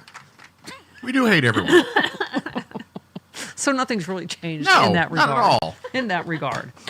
Yeah, John Cryer, our friend, said, Ducky says Trump's appointments may seem like those of a drunken toddler, but they all make sense when you remember that Trump and Republicans' long-term goal is to delegitimize and dismantle the federal government. I mean, you missed puppy killer appointment. You were gone. You were off the last couple days. No, yeah. I saw it. Yeah, puppy killer. Yeah, that was right. Okay. Awesome. Yeah. That's so awesome. Fantastic. Frank Flaguzzi, our friend, said Ratcliffe is the trifecta. Which one's he for?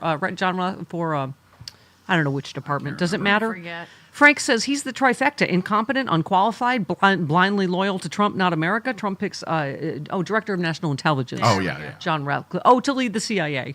Yeah. What's Crazy Eyes Cash Patel doing? Someone said he always looks like he was just kicked in the nuts, which I think, I don't mean to, it's just, but if those aren't Crazy Eyes, I don't know what, something.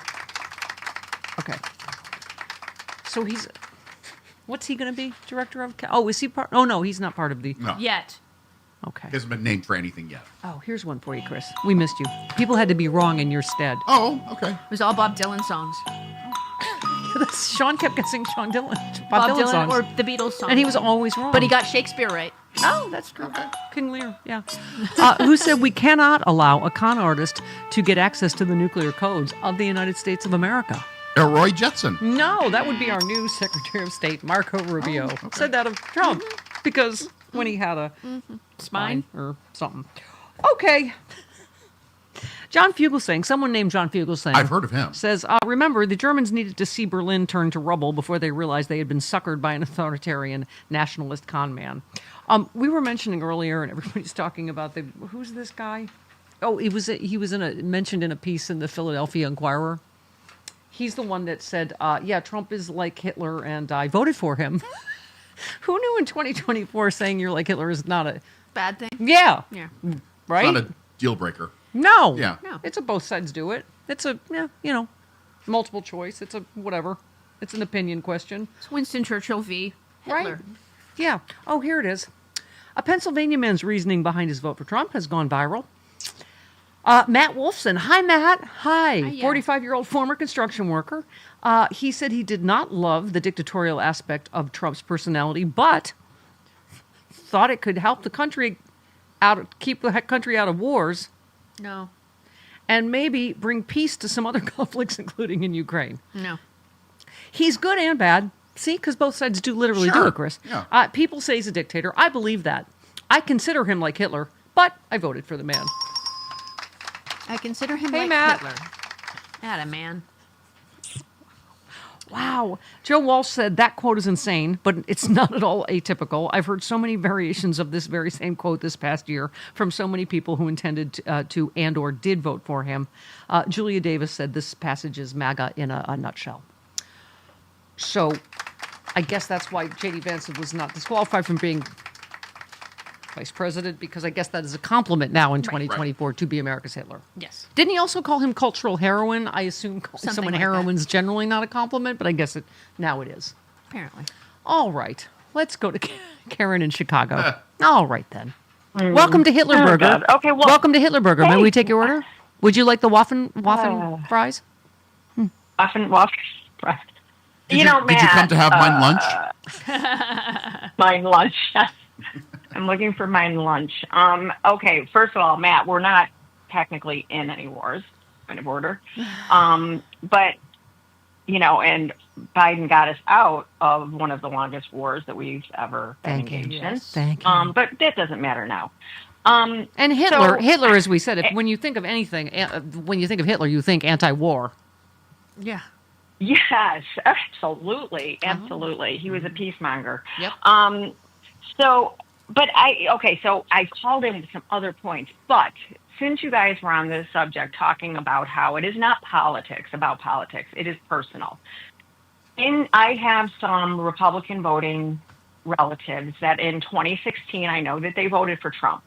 And I gave them the benefit of the doubt that they didn't know how bad he was. Yeah. Right? Yeah. That's different, right? Okay, but here's the thing. In 2024, this party ran anti-trans ads all over the place. That is my child.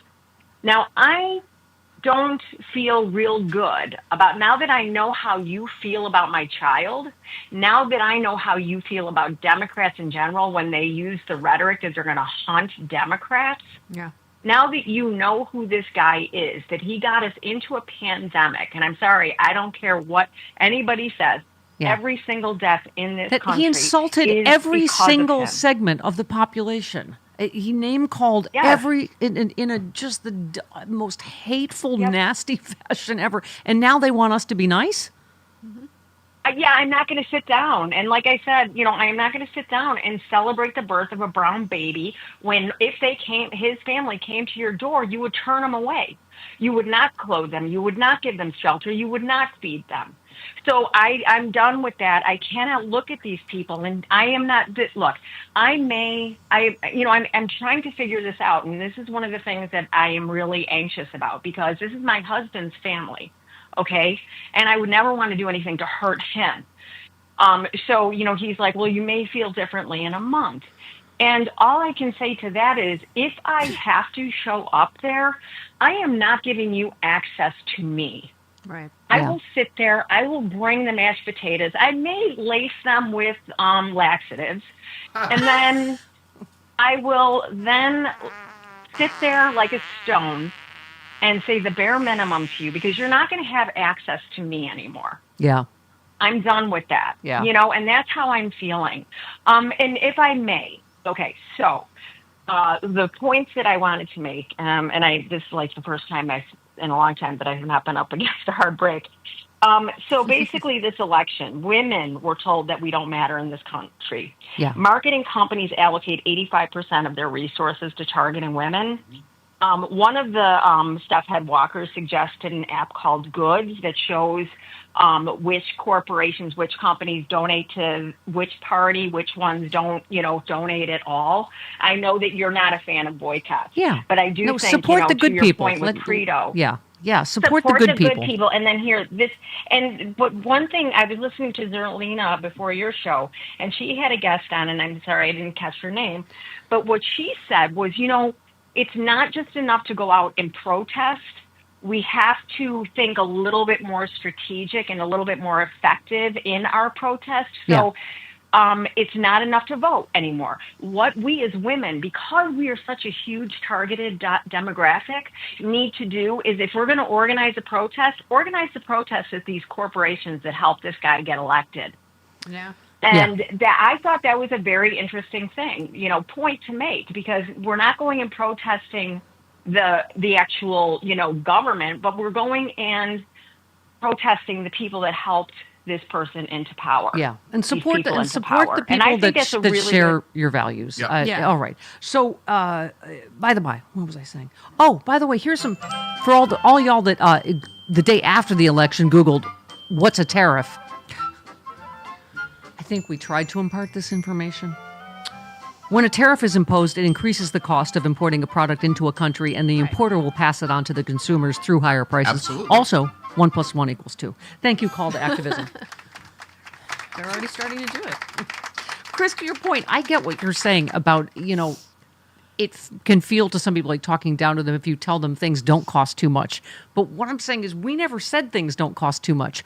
We talked about the actual reasons and the facts behind them. Like, for instance, the other thing is when, Charlemagne said, well, people just want to feel safe. Well, if the crime rate actually had spiraled up under Joe Biden, we'd have to deal with that. The fact is, it is down enormously. Right. So But how is that? You know what I mean? It's not talking down to people to go, crime is way down. We can bring it Right. down further. Right. Prices are bad. What I'm- They have come down, but we can bring them down further. But here's the root. Tariffs are going to bring them up. Corporate price gouging, doing stuff about that is going to bring them down. right. So that's not telling you you're an idiot for thinking eggs are too much. What I'm referring to are the people who say, well, we got fascism just so you could have lower prices on eggs. That's condescending. It's not so you could because your perception of how the price of eggs are higher I'm and not what will telling fix it. people how to think or what perception to have. Right. People know that prices are expensive, and people know that prices need to come down. And also, they don't get into the weeds on what causes it or what. Right. And as Bob Seska said, I mean, the reason people forget the first Trump, again, how many times can we say it? His handling of COVID is what spiraled everything, not just inflation. And again, that happened worldwide, and there was a throw the bums out movement worldwide because of inflation. But this one, John Pavlovich said, Trump voters are basically survivors of the Titanic who booked a second reservation. I mean, a lot of it kind of buggers is that a word? Beggars the imagination? Buggers? What am I trying to say? Buggering is something completely beggars. different. That's Okay. it. That's Thanks. what I'm... Good God above says, if you humans are taking a radical step back in time, can you at least bring back Saturday morning cartoons and cereal with a decent toy inside? Yes. Yeah, can we? Let's just think of little nice things we can have. I'm down with that. Those toys cost money. Cereal. Captain Quench with Quench Bailey's. Those toys cost money. Corporations aren't going to go for that. Brian Not Tyler anymore. Cohen No. said, just trying to imagine how Fox News would be covering this exact moment if Kamala names Morning Joe Secretary of Defense. Oh, it's happening. I mean, he might have. I mean, yeah. I mean, can you imagine? She just says, "Oh, Rachel Maddow, she'll be our Secretary of Defense. Let's do that." She'd actually be good. I think She she'd would be be good. really good. John also but said Trump's still. cabinet is only missing Penguin, the Riddler, and Killer Croc. Yep. Hegseth did serve in the military, though. I do feel like And- Hulk Did, Hogan but might still get still. something. Hegseth served in the military. Rachel Maddow did not. So I don't know if that's an apt comparison. She's a lot smarter. No, he went to an Ivy League school too. He's not stupid. Yes, he went to Harvard. So, yeah. He denounces that, by the way, but he did go to an Ivy League. Yeah, and Democrats don't know how to talk to normal people. Like J.D. Vance ordering a donut. I'll just have whatever. I don't know. What makes sense? No pickles. Have we ever figured out what donuts make sense? Does anyone know what donut... What makes All sense? I know is if you put butter on a Pop-Tart, you're going to really like it. Strawberry-filled donuts, those make sense. 50. Oh, good. We're back into our pastry fights.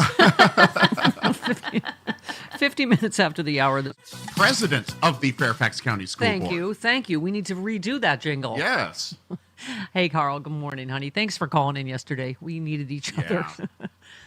Was it yesterday? It feels like it's been years. Yeah, I know. Now you're back in your regular time. Yeah. Carl, how are you feeling day two? And, as a former Democratic strategist, as an elected Democrat, I mean, as I was saying, clearly we can't live in a bubble and go, oh, no, we did everything perfectly. I mean, yesterday was a bloodbath. And we have to look at, I just don't want to do the circular firing squad and infighting. Just give us your thoughts. Well, first, I've had a lot of people reach out and say, what do we do? And I think two things are important. One, if we truly do care about each other the way that we always talk about caring about each other, we can't step away from this fight. Yeah. And so how do we remain capable of being in it, shoulder to shoulder?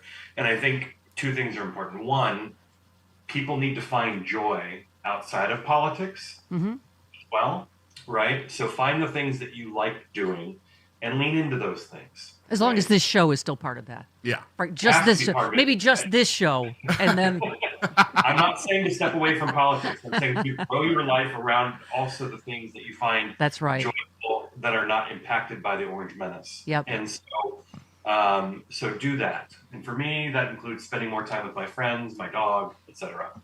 And then the second thing is charge your batteries. And hopefully finding the joy will help that happen, because we have an obligation. Like I often describe it as like my switch is turned on, right? Like I can't not remain engaged. Yeah. I can't walk away. I'm not built that way. I have to remain engaged in this. I have to continue to push for what I think is right. And so I know millions of other people are just like that. The switch is on. They can't turn it off. Even if they wanted to, they couldn't turn it off. And so we have to remain committed to making progress however we possibly can. I strongly encourage people to get involved at the local and state level because it's going to be a horribly depressing 2 years, this first part of the next Trump administration. And we need to continue fighting there. And perhaps you can feel like you're making some progress doing that, but you can certainly do that at the local level too. Yeah. So, we're all reading the analyses. Where's this, Chris? New York Times. Yep. One Democratic fundraiser said, how is it possible we could lose to this guy? It's just malpractice. I mean, I think that's people are having a hard time getting their head. First of all the polls were wrong again, right? I mean, it's, and I think it's just, you're right, to this guy. I mean, but this is the thing, like I was saying, that to me, disinformation is the biggest thing because they just believe him. However many millions of those people believe that he is the one that's persecuted. Every single charge against him is fake news, right? That absolutely they're doing a surgery on trans kids in school. I don't even know what else, right? The border's wide open. All of this stuff that we know provably is not true. But among the most pronounced changes, Latino men favored Trump by a 10-point margin after they backed Joe Biden by a 23-point spread. Harris held a 25-point edge with Latino women, but that was down 14 points from Biden's 38-point spread. Those of us on our side, I know, have a hard time going, he is the biggest racist. He started and ended this political journey with smearing Latino people. But... yeah. Okay. As I said, though, yesterday, Carl, nobody is for illegal immigration, but obviously our saying he's the one that killed the bill didn't seem to get through, right? I don't think so. I think many people vote on one issue, and it's the economy. Yes. And for the better part of 2 years, we told people who were struggling to pay for groceries, to pay for gas, to pay for healthcare, and all these other things, that inflation was, coming down, and that we had the lowest job rates, in many decades. Both of those things are true. All true. Both of those things are true. But that doesn't change the fact that people were paying more for groceries and other things. And so when you look at focus groups talking about those issues, many people, first of all, we remember, like, most people are not as connected and, deep in the weeds on policy as we are, right?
Simply Safe. Did you know? I heard.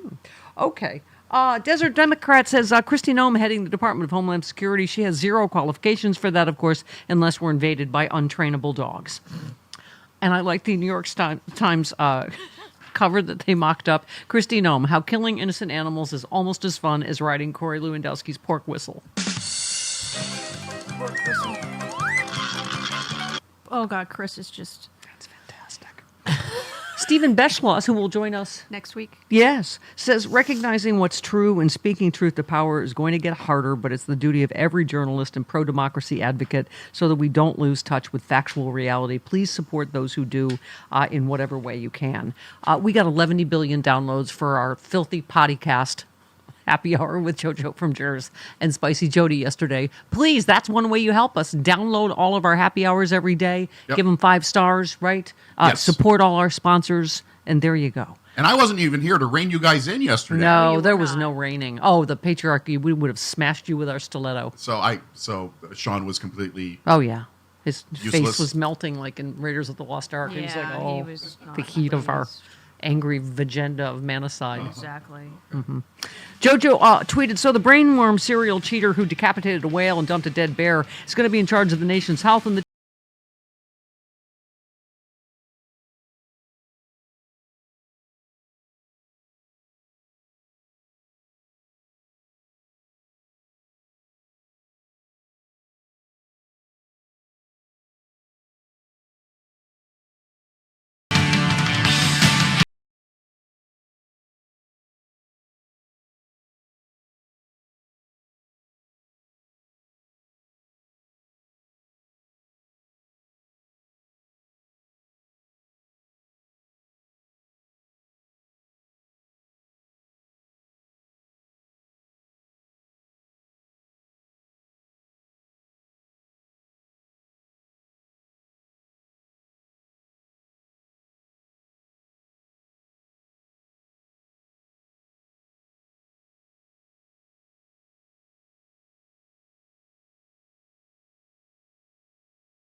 said that a month ago, came out and said, Trump keeps talking about how he had the greatest economy ever.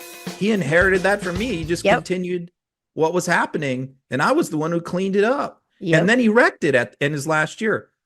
When he said that, I took the clip and I just posted one line, which is, I've been waiting during this whole campaign for somebody to say that. Mm-hmm. And he's the first one who said it a month out. Why is that the case? Why hasn't anyone else made this argument? That tweet, all I said was one line. I've been waiting the whole campaign for somebody to make this argument. I think it got like 200,000 likes. Yeah. Like literally like 200,000, no exaggeration. What does that tell you? That tells you that I am not alone in my frustration about why no one countered that false premise, that false narrative. Trump over everything, whether it's gas prices, whether it's Afghanistan, whether it's baby formula, whether it's the border, whether it's Ukraine, creates this completely fictitious false narrative around these things, and Democrats just ignore it. They don't take it on. I feel like sometimes I'm the only one who goes, this is bullshit, here's why.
Your part. You did your part on the purity voters, Carlos, and we've all failed miserably. We all failed, yeah. Now Mr. Huckabee is going to be in charge of their affairs. Woo! Good luck. Yeah. Who believes Palestinians literally don't exist? Yeah. That's what he said. We tried to warn you, but yeah, the blame game is weird. I still maintain that I'm back. I don't know if I'm back fully, but None of us are. Yeah, I mean, don't you wish it you were the person that you were last Monday? Remember? Yeah, I was very supportive. I was very into it. I go through moods. Depends on what drugs are working. You know, in a very dark sense, I just feel like democracy was like the boy that escaped Dahmer's apartment and was well on its way to working again, and then the Republicans are the cops that brought him back to Dahmer's room. That's a great and horrible analogy. I know it's very dark, but in my darkest sense, that's what I feel like. We were rid of him. Biden won. We were going in the right direction, and now we're John Candy in freaking Planes, Trains. You're going the wrong way. You're going to kill someone. See, I went dark series to happy movie. There you go.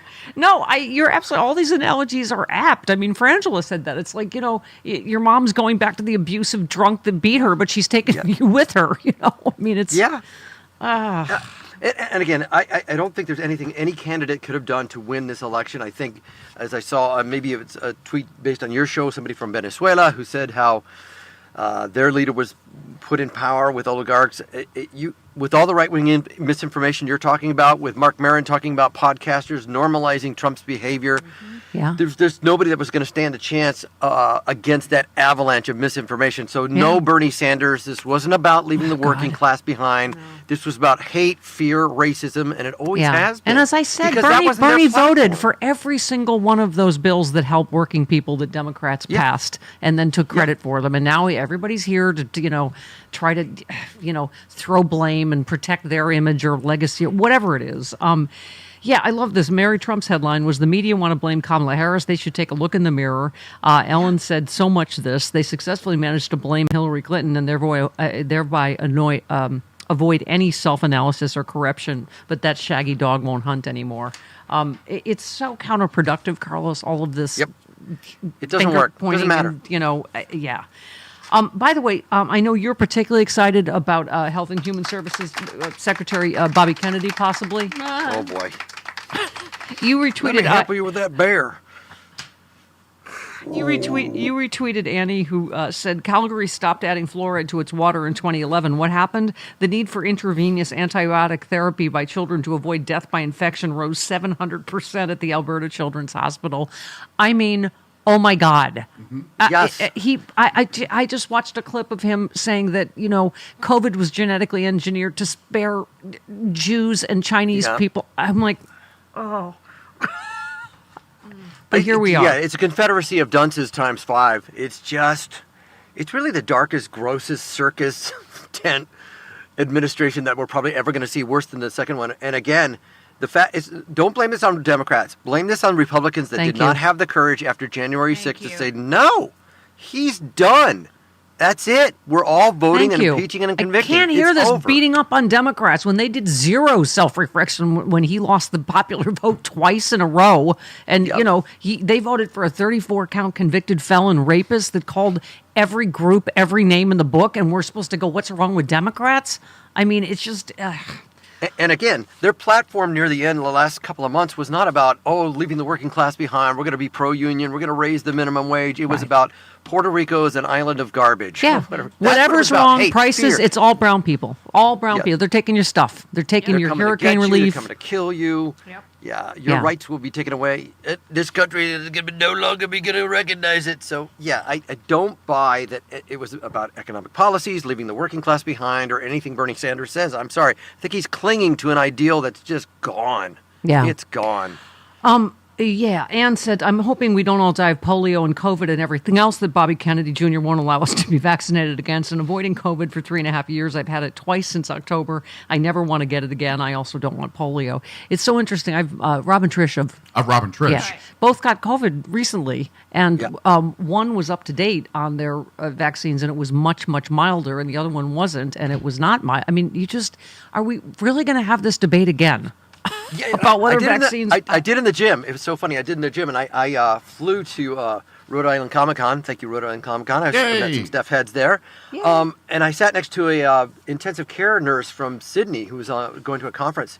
And she said, most of the people that died were not vaccinated. When I was treating these people for their COVID, all the people that were vaccinated were gone. They were just done. Right. It's straight from a professional's mouth. Robert Kennedy was an environmental lawyer. What does he know about vaccines? He's not as smart as Jenny McCarthy. And how many times can people say, like, it was called the novel coronavirus because it was new. The scientists were trying to, evolve and give the best information they had at the time. Obviously, most of us knew that it wasn't going to prevent you from getting it. It was going to prevent you from getting really sick or hospitalized or die. And it's just the fact that they keep using that as like, oh, they lied to you. They said they would stop you from getting it. It's like, no. The goal was to keep you alive. The goal was to keep emergency rooms from being overrun. Exactly. Thank you. And that it did that purpose. But they're no longer in danger of being overrun with COVID patients. Yeah, they weren't burying people in McDonald's Happy Meal boxes because got to put this part over here and just put it in the box. It was insane. And again, if you go back and look at, I briefly perused the polio vaccine when it came out. It wasn't perfect. People were dying. It wasn't working on some people. Right. But the majority of people took it, so it saved lives. It began to work better. And we never got to that threshold because the Republicans and misinformation nipped it in the bud, saying, don't take it. Well, we're not going to get to a point where it's going to be beneficial then if you put a hole in the bucket, as I've always said. So. Yeah. And, that's the thing is, we're liberals because we don't take glee in other people's pain, I mean, and it's angry staffer tweeted, Marco Rubio, Trump's Secretary of State pick, explicitly said yesterday he will not call for a ceasefire in Gaza. Great job to all the protest voters who snubbed Harris over Israel. Mm-hmm. You guys are really playing 6D chess here. My heart breaks for the complete genocide that's going to take place in Gaza now. And and meanwhile, MAGA backlash, Trump supporters triggered by, so Marco Rubio's too something, right? Yeah. Something, too centrist, something. He's too pro-Ukraine. Right. For them. I mean, and I half wondered, did he hire Marco Rubio just to fire him again and humiliate him? Well, he hasn't been hired yet. He hasn't technically been. The whole MAGA movement is when Pandora's box meets Frankenstein's monster. Yes, meets every Batman villain. Unearthed it and you can't stop it. It's just grotesque. Yep. By the way, on this Russia front, I love this. New Republic says Russian President Putin has already waltzed right past a pointed warning from Trump, sending tens of thousands of soldiers to the Ukrainian waterfront after Trump told him not to escalate the situation. I mean, here's this tough guy, alpha male. Putin's going to just yank his chain publicly. Did you see they flooded Russian television with all the nudes of Melania? Yeah. They're like laughing at Trump and at us, right? Yeah, I've told him if you escalate, I'm going to pop that soccer ball you gave me. Yeah, I mean, Julia Davis, terrific reporter, said, meanwhile in Russia, Putin's presidential aide said, quote, to achieve success in the election, Donald Trump relied on certain forces to which he has corresponding obligations. As a responsible person, he will be obliged to fulfill them. And someone tweeted that and said, Russians openly admit they helped Trump win. I hope I live long enough to see a Mueller 2.0 investigation into Trump and Russia cheating in the 2024 election. I mean, it's all out there this time. Yeah. They pay right-wing influencers here to put out this same disinformation that helps Trump, the bomb threat. Exactly, Carlos, the bomb threats. God knows what else. It's above my pay grade if there's anything else involving them and Elon Musk. They preyed upon the desire of men to retain their masculinity, right? And that's what worked with men in this country, and the Joe Rogans of the world, and the comedians that are attacking the marginalized, which George Carlin said true comedy is not about that. It's about attacking the powerful. Yes, it's about punching down, punching up, not punching down. Up. And, that's exactly right. Yeah, by the way, you tweeted about Rogan. You said at one point his sensitivity to morality and justice was so sensitive, he confronted Carlos Mencia on stage for stealing comedy material, only years later to endorse one of the most vile, corrupt, amoral bullies of history. My, how Joe Rogan has fallen. Yep. I mean, what's interesting? Jimmy Kimmel, who I knew really early on, he came from that bro culture, the man show. Remember, Howard Stern was the original bro culture. I mean, are they too woke now? I think they're doing some of the best work of their careers, and they're not punching down. Yeah, and again, I'm not making fun of Joe Rogan per se. I'm just saying how far you have fallen when your sense of justice was so high that you got offended by a comedian stealing material, rightfully so, and you confronted him almost physically on stage, and now you just fawn all over Trump. It doesn't jive. It's got to be about the money. I don't know what it is. He sold his soul. I don't know why he changed so completely, but I think it's also part of the same pathology. And I think that Musk and those guys, the male guys, they're all unloved, looking for somebody to love them artificially because they just think they can't be loved and they can't feel empathy. Yeah, yeah. 18 minutes after the hour. You're one of the first people I thought of yesterday. All our beloveds that are, our regulars on the show, Doc. I thought of you, and you wrote some beautiful stuff as well. So just talk to us about how you're feeling day 2. Well, I literally was shocked. I totally was caught off guard, not expecting Donald J. Trump and the people that he's bringing into government to prevail on Tuesday night. So it was the unfolding of a kind of a slow-mo nightmare. And, when at the moment when it looked like this was not going to go well, I started thinking about what the hell are we going to do about it, similar to what Rebecca was saying. And I think paralysis at a time like this is the wrong move. And I said actually, we had a couple of grandchildren over, and although they weren't there as late as to really see what was happening, but the next morning you wake up, and the thing that was amazing to me, Steph, is that it wasn't just the winning of the Electoral College vote. He dominated, actually, in the popular vote, which says something to us pretty profound about the state of Americans. It's like, oh, my gas prices were $3.55 a gallon yesterday, so I think I'll just end democracy.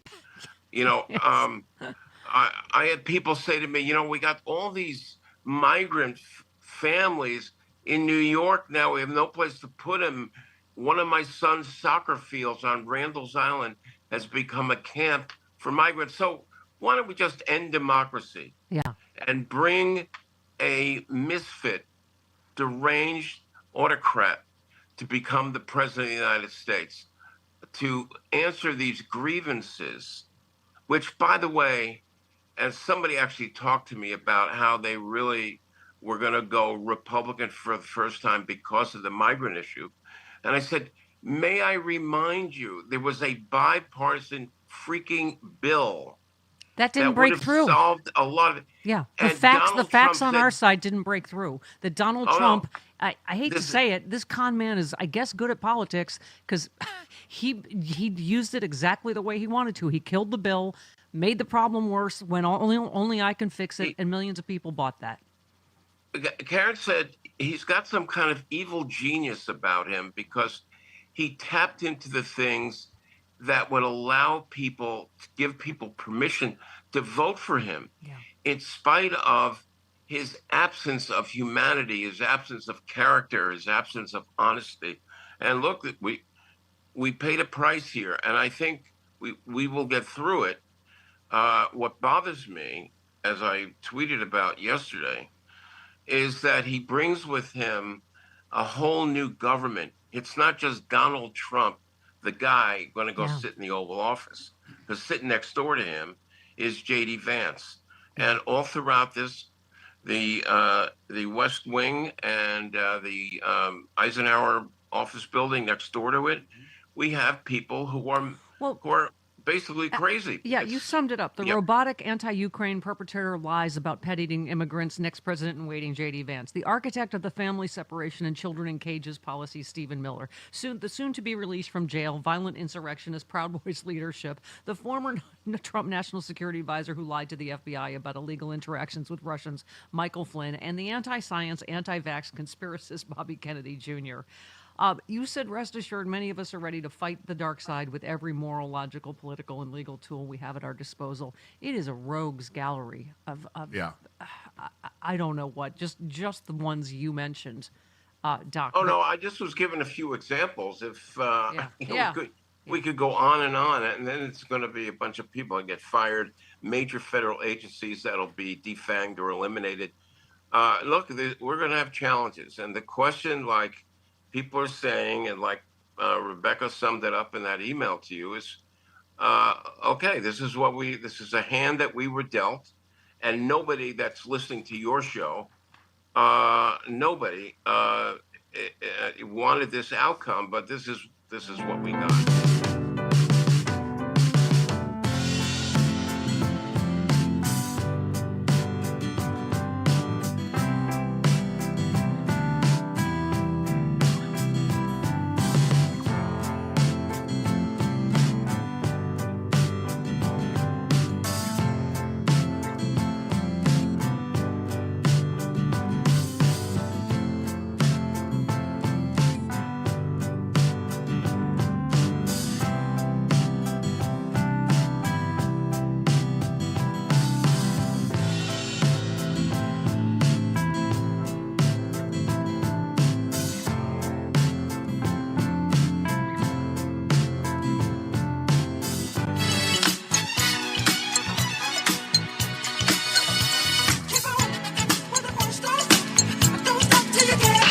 Stephanie Miller. Stephanie Miller. Yeah. What? James tweeted your show yesterday with JoJo from Jurors forced me to join your Patreon. I had no choice. This is how you support progressive and independent media. Support our Patreon, support our sponsors, download the happy hour every day. Yesterday's was in the most incredibly filthy, potty mouth whore podcast with me and JoJo from Jurors and Spicy Jody. And buy our stuff. Buy our stuff. Right. Okay. Rude Pundit says Biden should declassify everything related to Trump and release it to the media. He won't because of decorum or whatever he cares about, but give people the truth since it will never come out in court. I'm for all of the above, Carlos, at this point. First of all, I hope he invited what's the name? Commander and Major. Yeah, back for the meeting today with Trump. Yeah, our spouse has left us. Throw everything out the window, the second floor window. I hated you, baby. You son of a bigot. And light it go! Just go! Light Just it on grab fire. Your stuff and go! Light it on fire like waiting to exhale. Yes, exactly. In fact, I would even smear a little liverwurst on the chair that Trump's going to sit in, and then just put Commander and Major right there. And then release the rats. Ow! Ow! Ooh, ow! Ow! Melania is not coming today because she's a classless whore, and also she wants individual liberty. Yeah. She's not going to move into the White House at all. They've already reported that. Right. Yeah, she's not moving back. They don't have a real marriage, for God's sakes. She wants money. And money. Individual liberty. And individual liberty and money. And money and liberty. Oh my God. I pledge allegiance to the flag of money. It's like I'm a Melania symphony conductor. Right. Okay. Money. Individual liberty. Okay. Money. Okay. Oh my God! Kyle tweets Eric Hovde, the Republican U.S. Senate. Why do they all need to buy vowels? I don't understand. The Senate candidate in Wisconsin who just lost to Tammy Baldwin has refused to concede and is now spreading debunk lies about the election online because, of course. Yeah. There's only shenanigans when they lose. Yeah, I mean, Carlos, I'm sure you've seen this. You know, some people are. I'm like, you know what? Fine. If they can do a hand recount in some swing states that will make people feel better, it's way above my pay grade. Yep. If any, story might have happened. Yeah, shenanigans. That seems a little chicanery. Yes, that's a better word. Okay. Yeah, shenanigans is more like banana peels and. Yeah, I'm kind of half in, half out. How are we on the house? Are we going to get the house? Do we lose the house? Is it done? We don't know. It's going to be close. It's going to be close. I don't know why it takes us so long to count in California. Well, because you can postmark. But he's going to have the narrowest victory. Like he's going to be at like 1%, a little above maybe 1%. That so just chill with this, mandate landslide, blah blah blah. Right? Yeah. Most of the country is gerrymandered anyway, so yeah, it's pretty easy for the Republicans to win these days. Stephanie in Texas. Chris, it's for you. Hello. Hi, Steph. Hi, Stephanie. Stephanie? Hi there. Hi, go ahead. Hi. Hey. First, just a quick caveat. This gives me no pleasure, and it's not going to feel good coming out of my mouth. But I think that Chris might be a little right on I know. I know it's weird, isn't it? Sorry, go ahead. But on a very narrow point. I spent into the campaign season, volunteering in a swing state. Yeah. And I have a history. I worked in politics for a long time, and I volunteered a lot. So I've seen a lot. My point is, I've seen a lot of van lists. Right. And the field program was executed in the state that I was working in perfectly. I mean, like beyond, I kept like looking at it. I'm like, this can't be. They cannot have made as many contacts and outreach that they've done. This is incredible. Okay. Which leads me back to Chris, unfortunately, and his point that no one likes it. No, they don't. I mean, it's awful. It's a horrible day for me and for America. But his point that we might want to rethink how we fight current day Republicans. Yeah. I think is a valid point. Agreed. I don't know what the answer is. The message obviously didn't get through. Right. We can't be over here happy clappy going everything went great. I don't know how to fix it either, but it's something that we can work on. I don't either. Yeah, Right. exactly. Right. Exactly. And that's why we are America's meeting place, and I'm America's spleen. Or something. Okay, Coffee with Carlos, Stephanie Miller Show. Money.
I'm here with the incredibly handsome Dr. David Silverman to talk about ASEA Renew that I am holding in my hand.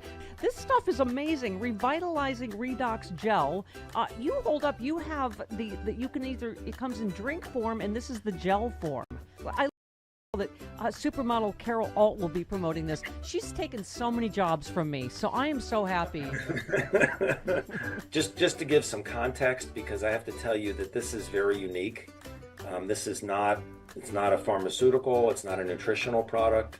It's something that our cells make. It's called redox signaling molecules. But bottom line is, our cells make redox signaling molecules.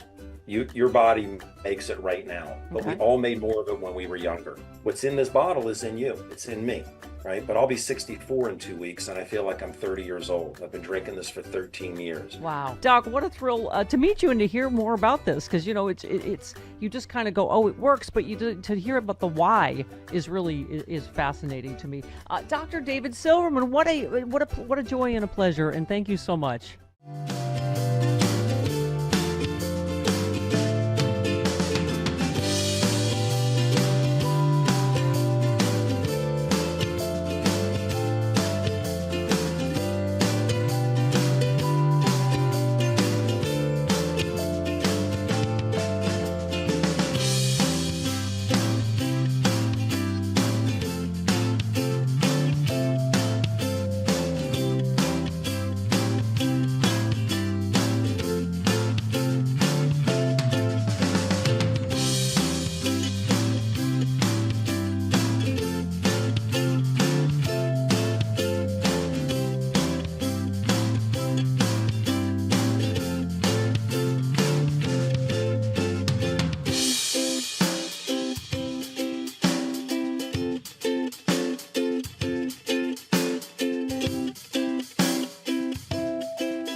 That would be Sarah McBride, our very first transgender congressperson. She's amazing. Did I mention you should stop blaming trans people for...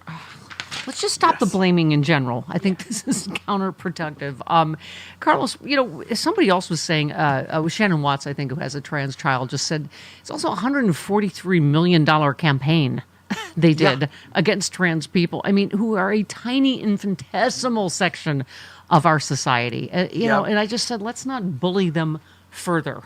And marginalize people more as scapegoats for this election. Yes. I mean, I said if they actually were doing trans surgery on my kid without my permission, I'd vote against that too. Yeah. If they Absolutely. actually if were, it were to be true. They can go to school a human being and they can come back a donkey. I saw it happen in Shrek. But Carlos, I just I'm trying to get. God, I have so many. I don't seriously, Chris. I've never gotten in my 20 years doing this show this much mail because people can't get through on the phones, and people. Let's be particularly sensitive to people that live in red areas that are really scared. Somebody called here yesterday, Carlos, that has a multiracial 6-year-old. They came to her crying yesterday and said, "Are they going to kill me? Is Trump going to kill me? Because I heard he hates brown people." He's a little multiracial girl. Well, just take a look at his cabinet so far. Yeah. White. Let me try to get to a couple. Tracy said, "Hey, Steph, the letter you read today, Matt from Illinois, made my heart ache. I'm grieving in California. I can't imagine how difficult it is for Matt to be surrounded by a family of Trumpers and feeling alone. No one should feel alone with the dark thoughts we're all experiencing. I know in my heart we'll be okay if we continue to love, support, encourage one another to once again feel the joy we felt the last few months. Can you please tell Matt he's not alone?" No, he's not. Yeah. We need to reach out. I have a friend that I'm meeting with transgender, from male to female. Very scared, very frightened right now. Yeah. And what do? I've just recently transitioned maybe a couple of years ago. I'm trying to live my life. Things are going well. And now I'm very frightened. I don't know what's going to happen to me, to my relationships, to where I can go, what my rights are. So that's, it's all very true, man. Yeah. And they want us to have empathy for Trump's transition. Yeah. You. Okay. See, it's funny because he's transitioning right now, too. I got it. And he can go himself. Okay. With the Ice Planet Hoth. See what I did there? Yeah. Okay. Roxanne in Albuquerque, New Mexico. Steph, you're such a help to us. I know it takes a lot to keep your energy and resilience up every day. I just had to let you know that one more person who loves and depends on you, Jody, Chris, the guys trying to kill you for the life insurance, and your HR department. That would be you. That's me. Please, please, please keep going. Roxanne, I'm not going to quit. I've got literally no place else to go. That is true. Carlos, I have a lot of faults, and Jody and Chris can do an entire show on it someday. However, sure. I got no quit in me. I ain't gonna quit. That's right. I got nowhere else to go.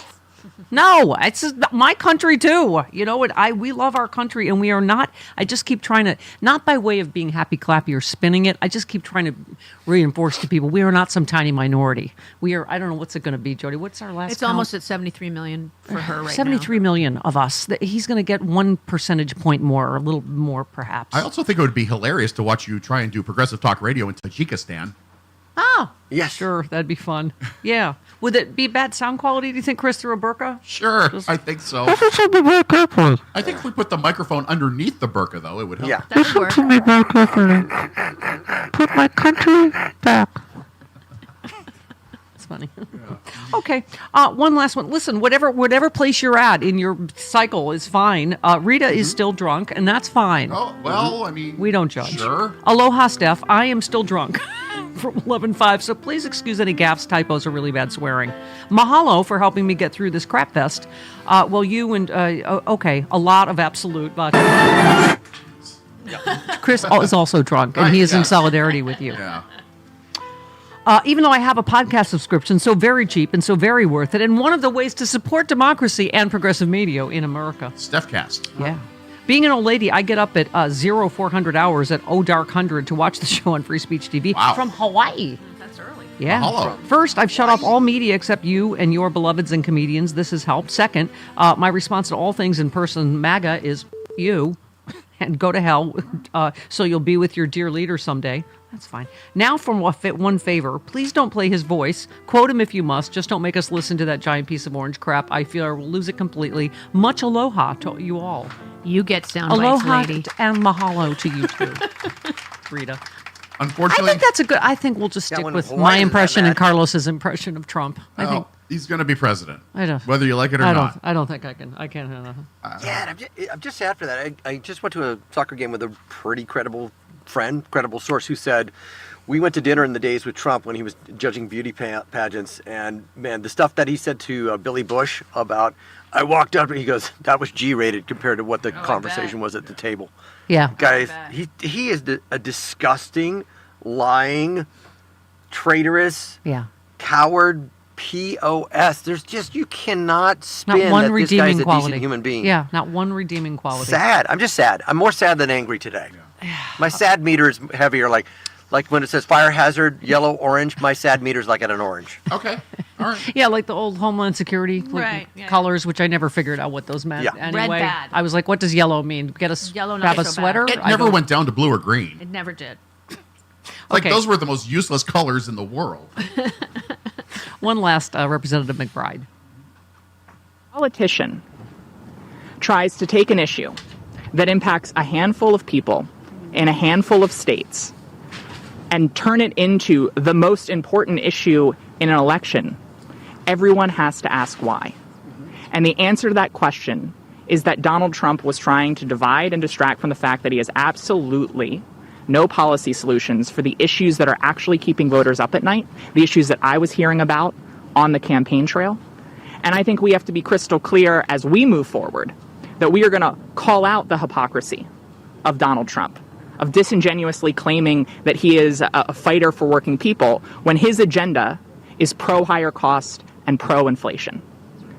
Yeah. Thank you. I was saying, one of the things, by the way, the housing crisis, we all get it. Like, nobody I know pretty much can afford a house, including me. I couldn't even vaguely afford this house that I'm in. Yeah, the house I'm in. Yeah. I mean, so Kamala Harris offered like real concrete plans. Trump's, the only thing he said is the same thing he said about everything. It's the brown people.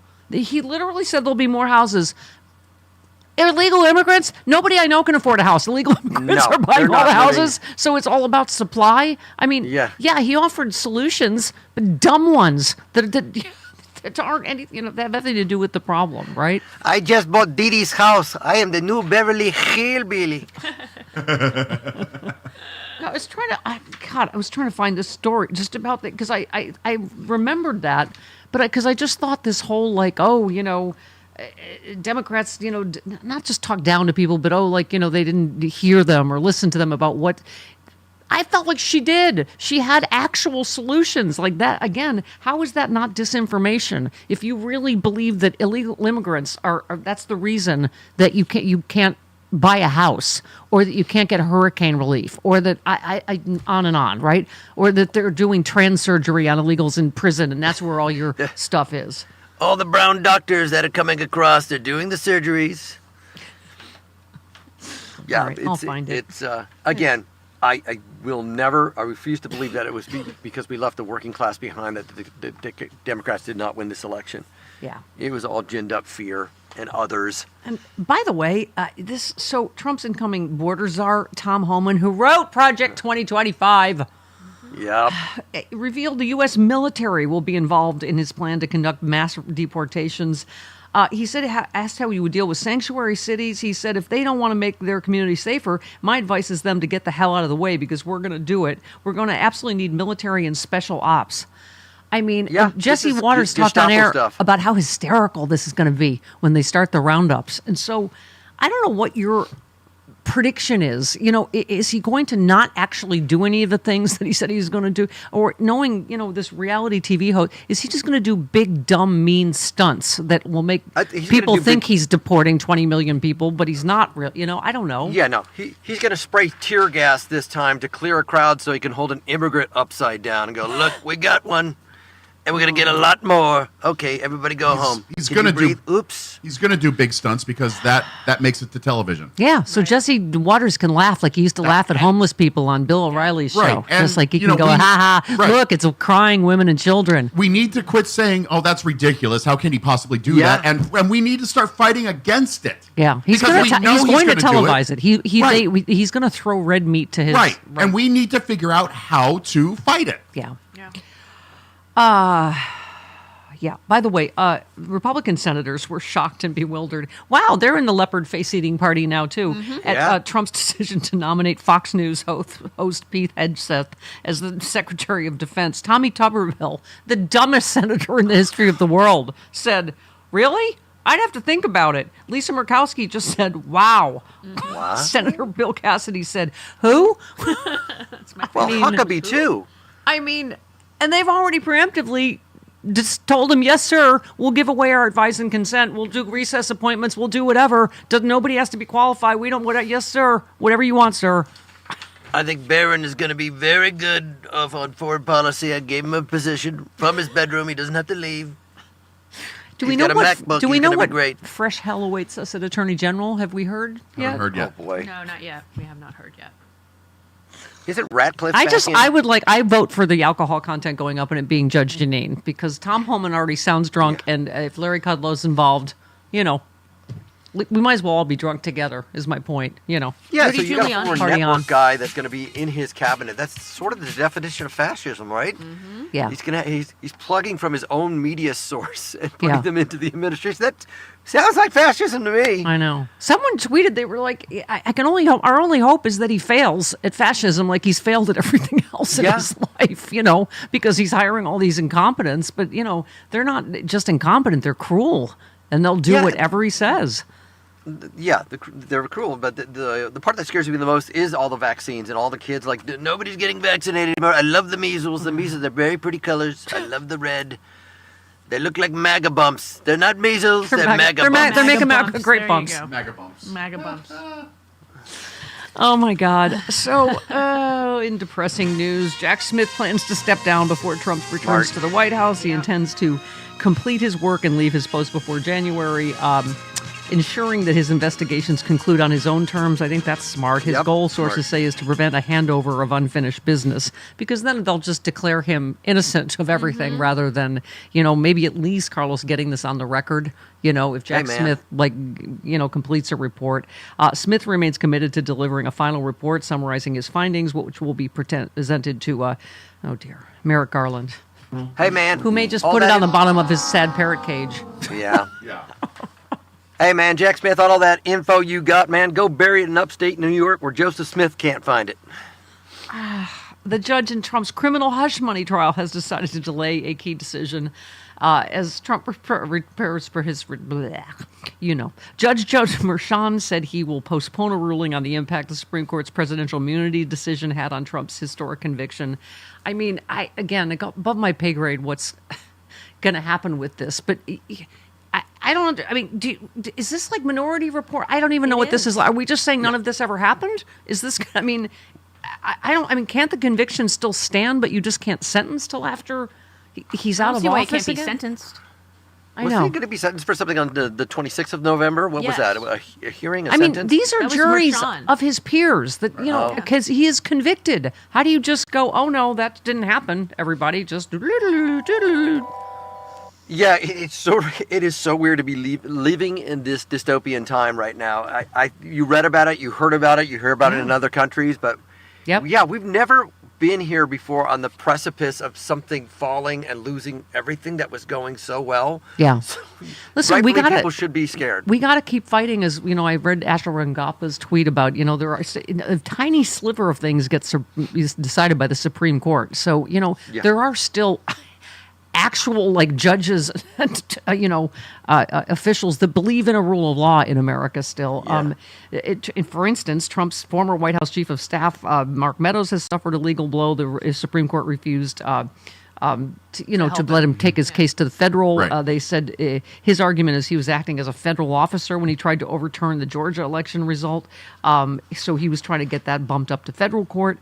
Hearing at the Georgia Court of Appeals over Trump and several co-defendants' efforts to remove Willis as a lead prosecutor is set for December 5th. I mean, I just was saying, Carlos, when people go, oh, Glenn Kirschner's been wrong about everything. Well, so is any legal analyst that believes we still lived in a nation where no one's above the law, which is what we were founded on. But we're not there anymore. We're not.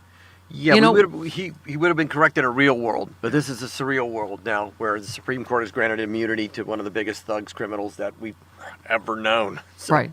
Right.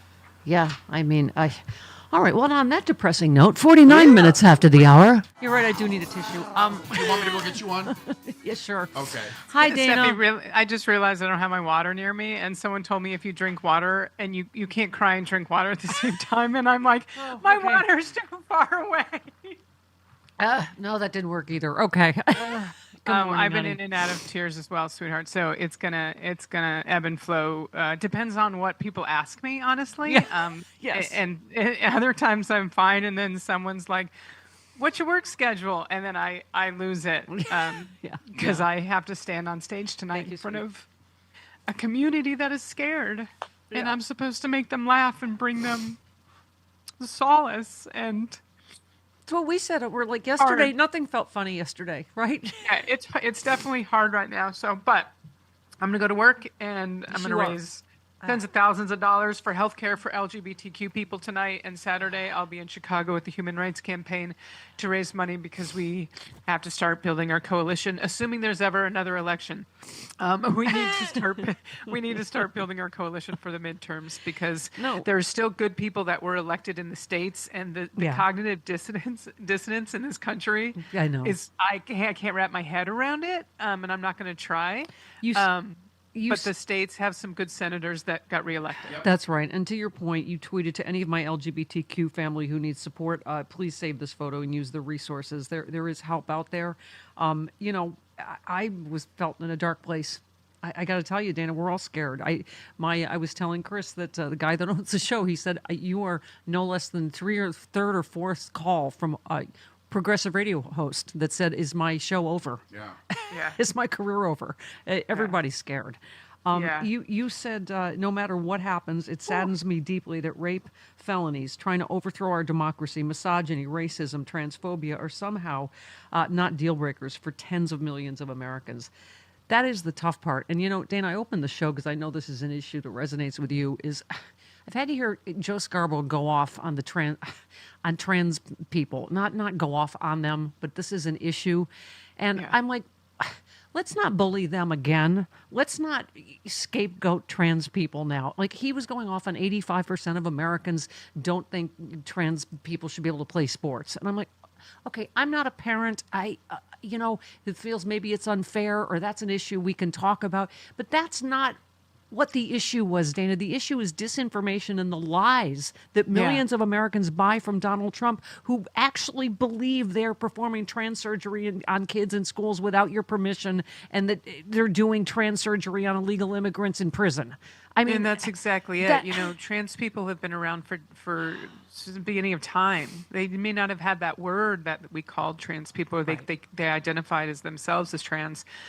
But it's been around forever. You know, I do some work with the Gill Foundation, who's trying really hard to reach across the aisle and work with Republicans who are still on the sane side of history. And how do we do this? And they tried it with the trans community before. There was the bathroom bills in North Carolina, and it got shut down. And unfortunately, they tried it again. And it worked this time. They figured out if we talk about our little girls and our little girls in sports, people are going to start believing this. And it stuck. It's not a real threat. It's a discussion that needs to be had. There are trans athletes that should be able to participate. I know people have strong opinions about this, but this is not a threat to your democracy. And it's going to take everything I can not to get dumped on this show today, because on my other podcast I can curse. And so there's a lot of F words that have been coming out of my mouth, but I'm going to try and keep it together. Oh, listen, our Patreon show and happy hour intros are littered with the obscenities we can't say all week. Dana, you know, I was saying the other thing is that affects 0.00001% of the population. A trans kid playing sports. I mean, it's like, but the fact that you're right, they won on the messaging for this, but to me, it's because, listen, I would be against them performing trans surgery on my child in school without my permission, but that's not, it's not happening. It's not the lies. Happening. It's the disinformation that I think is the hugest problem here. I agree. So you also said, congratulations, Sarah McBride, the first out trans woman in Congress. So damn proud of you. Yes, there are silver linings. I've known Sarah for 15 years, and she started off working with the Human Rights Campaign as a volunteer and then a board of director, and then she ran for office in Delaware and was in the state legislature. I'm just so proud of her.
You're right. I do need a tissue. You want me to go get you one?